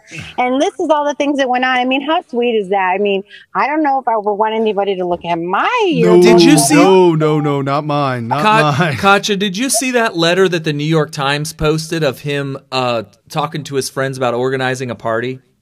Yeah, and of course it was some kind of nasty, No, it actually, Mike Cernovich called it a puff piece. Yeah, it's just, but they twisted it, like other publications twisted some of the wording to mean some kind of ridiculous meaning. I mean, all of these people, and so do I. I think they focused on the part where he said that some of us are alcoholics that are prolific pukers, and they focused on that as meaning, first of all, that it was literal. I think that they've puked and they've gotten drunk in the past, but to call yourself a drunk is hyperbole. And almost makes you laugh. A prolific puker, that sounds hilarious, actually. And that's why I was saying, every single one of these people have been to a college party. Right. They know exactly what's going on at the sorority house, or at the fraternity house, or at the tailgate party, or at any of the other thousands of parties that are done on campus. All of us know about it, whether you were part of being on campus, or if you came to a football party or a basketball party or whatever it is. We've all experienced it. If you didn't, I feel sorry for you because let me tell you what, some of the best parties I've ever been to was a college party. They were great, and you just had such a great time, and you were free because at the time, in the 90s, you weren't affiliated with all this other kind of social justice nonsense like that is permeated our colleges now. But at the time, you just really just had a good time. There was no rape parties or any rape games or all this other complete nonsense. It's just. That's crazy. It's amazing how they've brainwashed people to think that's the kind of stuff that goes on at these parties. Oh, and that all the victims just walked away and said, well, that happens sometimes. Yeah, you gotta get it. Happens. Yeah. Or they repeatedly came back again and again knowing that it was a rape party. Well, Katya, you got to take the bad with the good. Yeah. You got to take Come on, folks. Anyway, well, Katya, we're running up at the end of the show, but I really absolutely would. I'm very pleasantly surprised with the call in. That is absolutely awesome. Carrie needs to stay on that more often so that we can get you on more often. Yeah, absolutely. And well, y'all are great. I've enjoyed it. And everybody get your butt out there. Volunteer. Don't say that you don't know nothing or that you don't have the time, because you do have the time and you know something. There I say you this go. on Twitter. You know something and you got the time. You can figure it out. You can give 30 minutes once a week to make phone calls. You can go talk to your neighbors. Door to door is not that people in scary. your car and take them to vote. You are able to do something, so go and do it. So don't think that you don't know anything and that you don't have time to do anything, because you do. MAGA 3X. All right. Awesome. Good talking to you, Katya Lee. Have a great night. All right. Make sure you're following her at Crazy About Trump on Twitter. And she is, she used to have tons and tons and tons of followers, but she had been mass reported or something like that, and then she had her account hacked and whatnot. And so Crazy About Trump is actually her alternative one. The original one is gone now. But yeah, back during the campaign, she had a huge following on Twitter. We were in D.C. with her back during Cuckfest. And CPAC. Yeah. We were there with her, and that's when that whole debacle was going down with her account. Yeah. She was freaking, for an entire day, she was freaking out. Yeah, she used to be Katya 301, and now she is Crazy About Trump. So, she didn't lose any sleep over it. Her following is not what's important. It's just getting the job done and having good friends and all that kind of stuff. That's all that matters to her. So. Right. So anyway. Okay. Real quick, we definitely are up against the back end of this show. Jam it in there. Let's go. We're going to have lightning round, right? Remember from Red Eye? I'm looking for my lightning round. No, it's supposed to pick up, man. No, it goes down. It's yeah. I don't know. If you guys remember the old Red Eye from back in the day, if you were one of them people that spend the night watching Fox News, at some point in the middle of the night, a show would come on hosted by Greg Gutfeld called Red Eye. It was hilarious. Now he's moved on to other things. All right, moving right along. He's doing the Fox at 5. So he's got a new one. He's got his own show now. Oh, okay. President Trump accomplishes what was once thought impossible. Trade deal set with Mexico and, yes, last minute Canada. Canada gets involved as well. The Canadian-Mexico trade deal strengthens U.S. in confrontation with China. White House economic advisor Hassett said on Fox, "We just sort of won the Super Bowl." Really? Yes. Okay. This is a huge, huge deal. Dairy farmers, Trump's USMCA trade deal will have a huge impact on dairy farmers.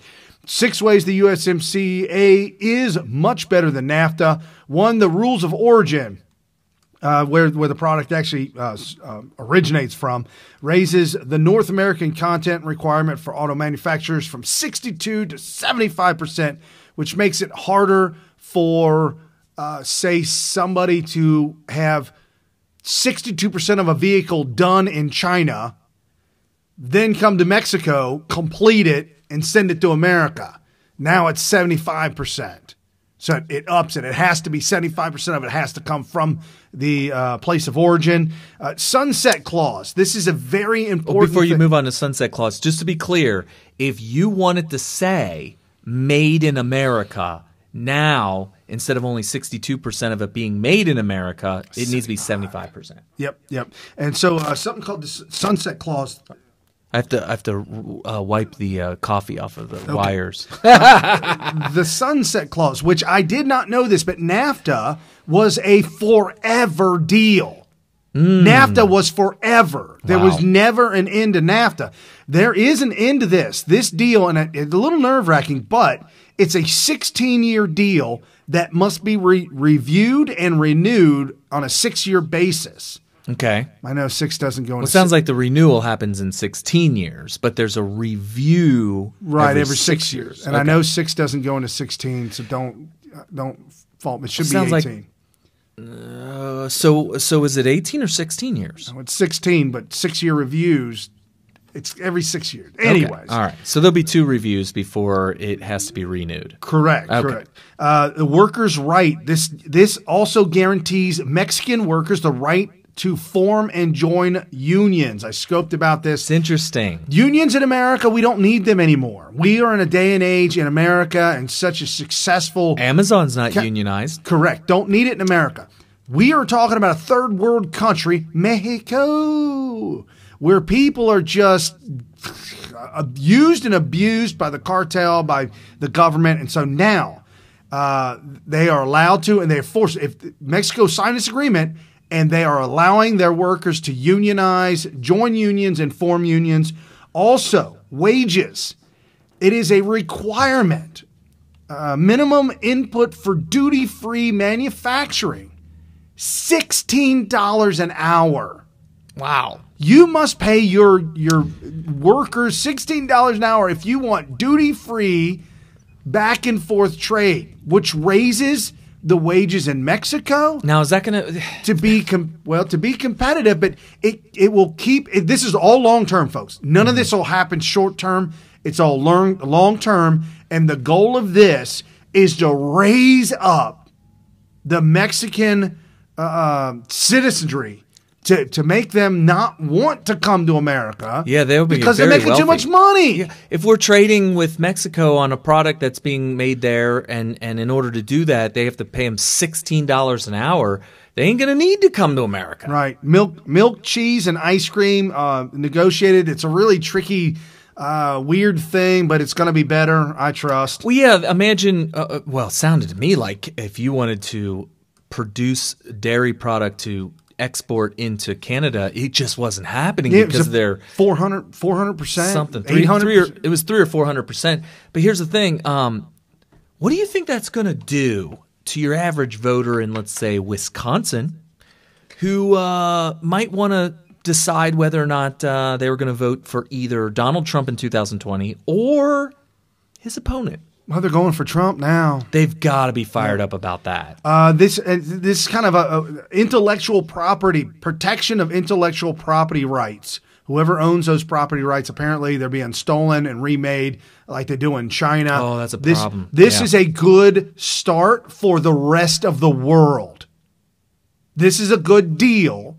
So that now when Donald Trump makes these deals with the rest of the world, this is a cookie-cut process. This is what we're doing. This is how we're doing. This is what's working. And just to let you know why that's so important, intellectual property, what China was doing was, Apple, you want to make iPhones in China? Okay, that's cool. But by the way, we will not make your product for pennies on the dollar without you giving us how it all works. And they would be forced to do it in order to make these iPhones cheap, and then they would just steal all of the intellectual property.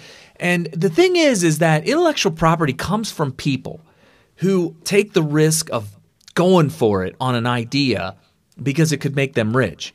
If they lose out or miss out on it totally because they know that their ideas are going to be stolen, then it's just going to cause people to not even want to do it. So, you're right. It's going to change the entire world. So this doesn't pertain to this, but this is good, feel-good stuff. The refugee admission is the lowest in the history of the program. Donald Trump cutting back on refugees coming to America. And by the way, huge spike in Christian refugees. I mean, huge, through the roof. Like in a 70, 80, 90 percentile. Huge. And a huge cut in Islamic refugees coming to America under Trump. Kentucky governor and a friend of ours that we like, Matt Bevin. Bourbon industry thriving like never before in trade war. Because we're all a bunch of drunks. A bunch of drunks. Well, trade war, meaning that, what are they, exporting bourbon? Oh, sure. Okay. Sure. All right. Breaking this, you didn't hear about this week. Mike Pompeo terminates the Iran treaty after the UN court hands Tehran a victory in sanctions lawsuit against Washington. So the UN said that Iran is allowed to sue America for the sanctions that we put on them. How about those pallets of cash? Can we get that back? Yeah, I want to get that back. So Mike Pompeo says, hell no, we won't go. Shuts down the treaty that it was set up in the 50s. Treaty was initially set up in the 50s, and then after the revolution, they kept the treaty in play, but never really. It was just kind of one of those things. But now Pompeo shuts it down. Good. Got to play tough ball with Iran, not playing around. Trump's economy roaring right along. The tight labor market drives Amazon to $15 an hour wages. Right, which, by the way, is still a little less than their competitor FedEx. I think FedEx is starting the same types of jobs for $15.50. I think it's going to be a matter of time before Amazon realizes that in order for them to keep the best workers, they're going to have to pay a little bit more. And can they afford it? Can Amazon afford it? Come on. Richest man in the world, of course. Private payroll soar by 230,000 in September. Unemployment, the lowest since 1969. Wow. 3.7%. The American economy, now I just want to preface this, the American economy added only 134,000, which is not a very good number. Mm-hmm. However, the revisions of the numbers in the past couple of months that were 200,000, 230,000, 215,000, those months have been revised up.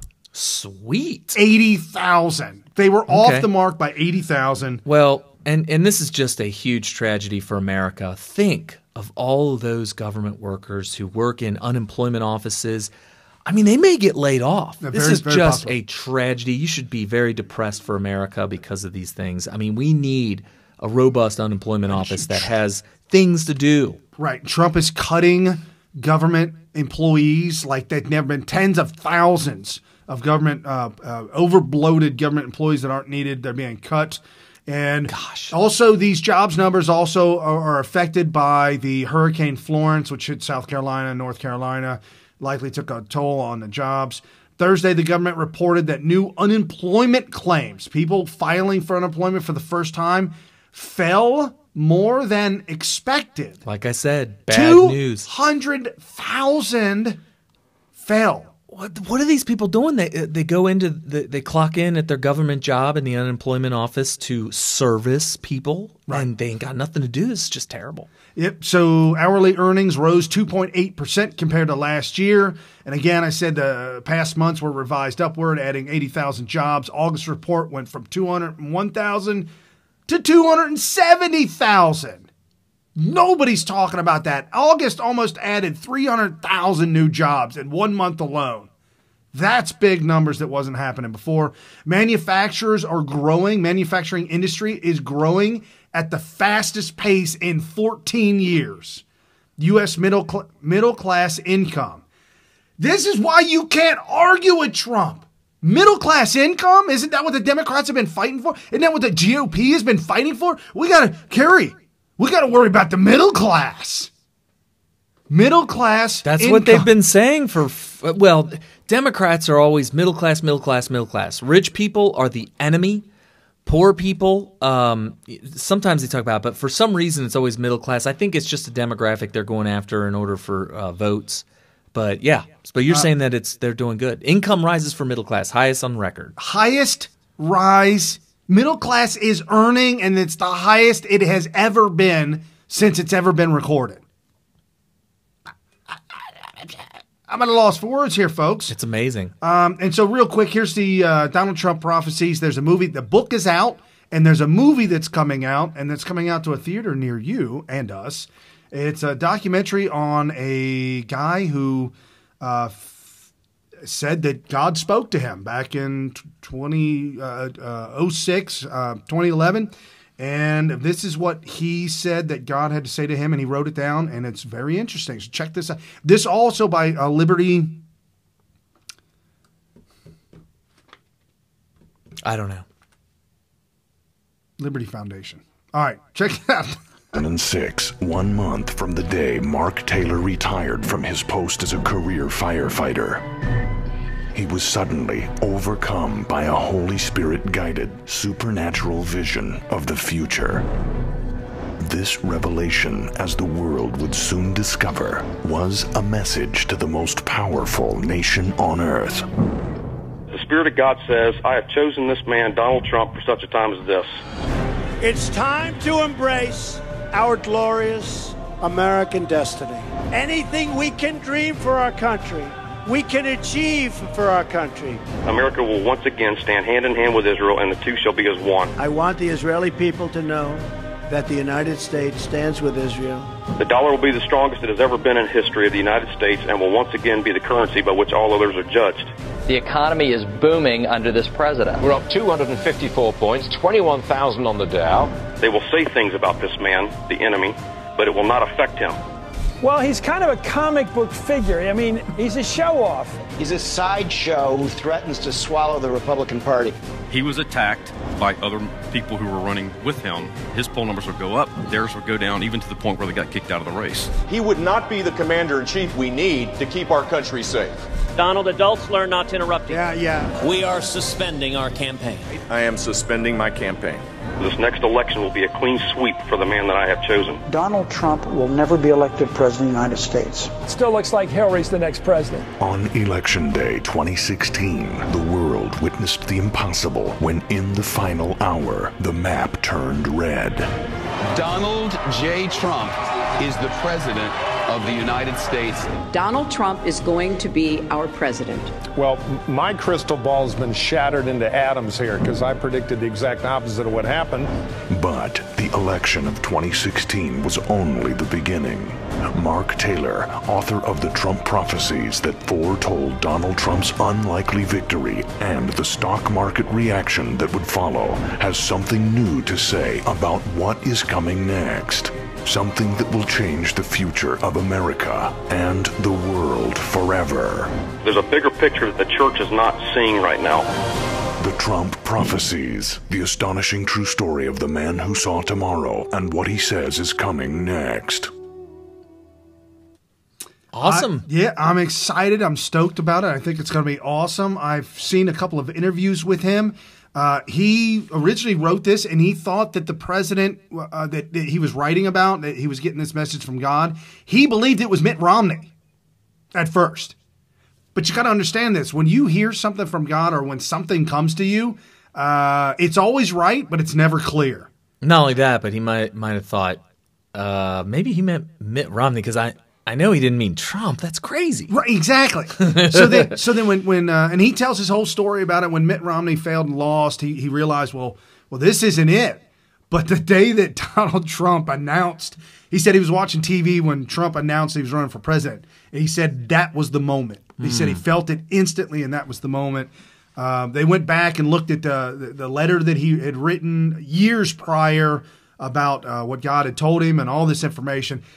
It's incredibly awesome just to listen to the interviews and watch them. Go to CBN, Christian Broadcast Network, CBN on YouTube, and just Google Mark Taylor, and it'll come. Oh, something that made me want to put this in the show, which I not that I forgot about, but I don't know, just didn't feel like it. Somebody had mentioned it to me, and I had seen it, and I talked about it. I mentioned it in a scope, and they got back to me, and they said, in your scope, you sounded hesitant, like you didn't believe it. And I want to apologize if I came off that way because I'm a God-fearing man, and I believe that God works in mysterious ways. He has with me and my family. He has with our show, with our relationship, Carrie and I, our families. I mean, it's just a lot of great things that have been happening that I absolutely believe that God is working. And Trump prophecies, sure, I absolutely believe it. I love how it's going hand in hand and it's unrolling. So we can actually see it in real time, go back and look at it. And so that's why I wanted to put that on. I wanted to get that out there and let you guys know this is out there and it's coming to a theater near you. It's already in book form on Amazon if you want to read it. And just go to YouTube and Google it. Trump Prophecies. All right. Other than that, I think we got about a minute unless there's something else you got. Oh, no, we don't. Yeah, 30 seconds. All right. That's it. I was going to say, it's 8:03. Oh, man. Well, we started 4 minutes late. We're 4 minutes late. I don't know what's going on with your volume. I'm working on it. Hit the like button. Hit the share button. Share this with your friends and family. Tell everybody about Smyth Radio, Military Veteran Talk Radio. Catch us on our scopes throughout the week. And then come back on Sunday night. Sunday. Every Sunday. And don't forget to support us on Patreon. Patreon.com/Smyth Radio. SMYTHRADIO. See ya.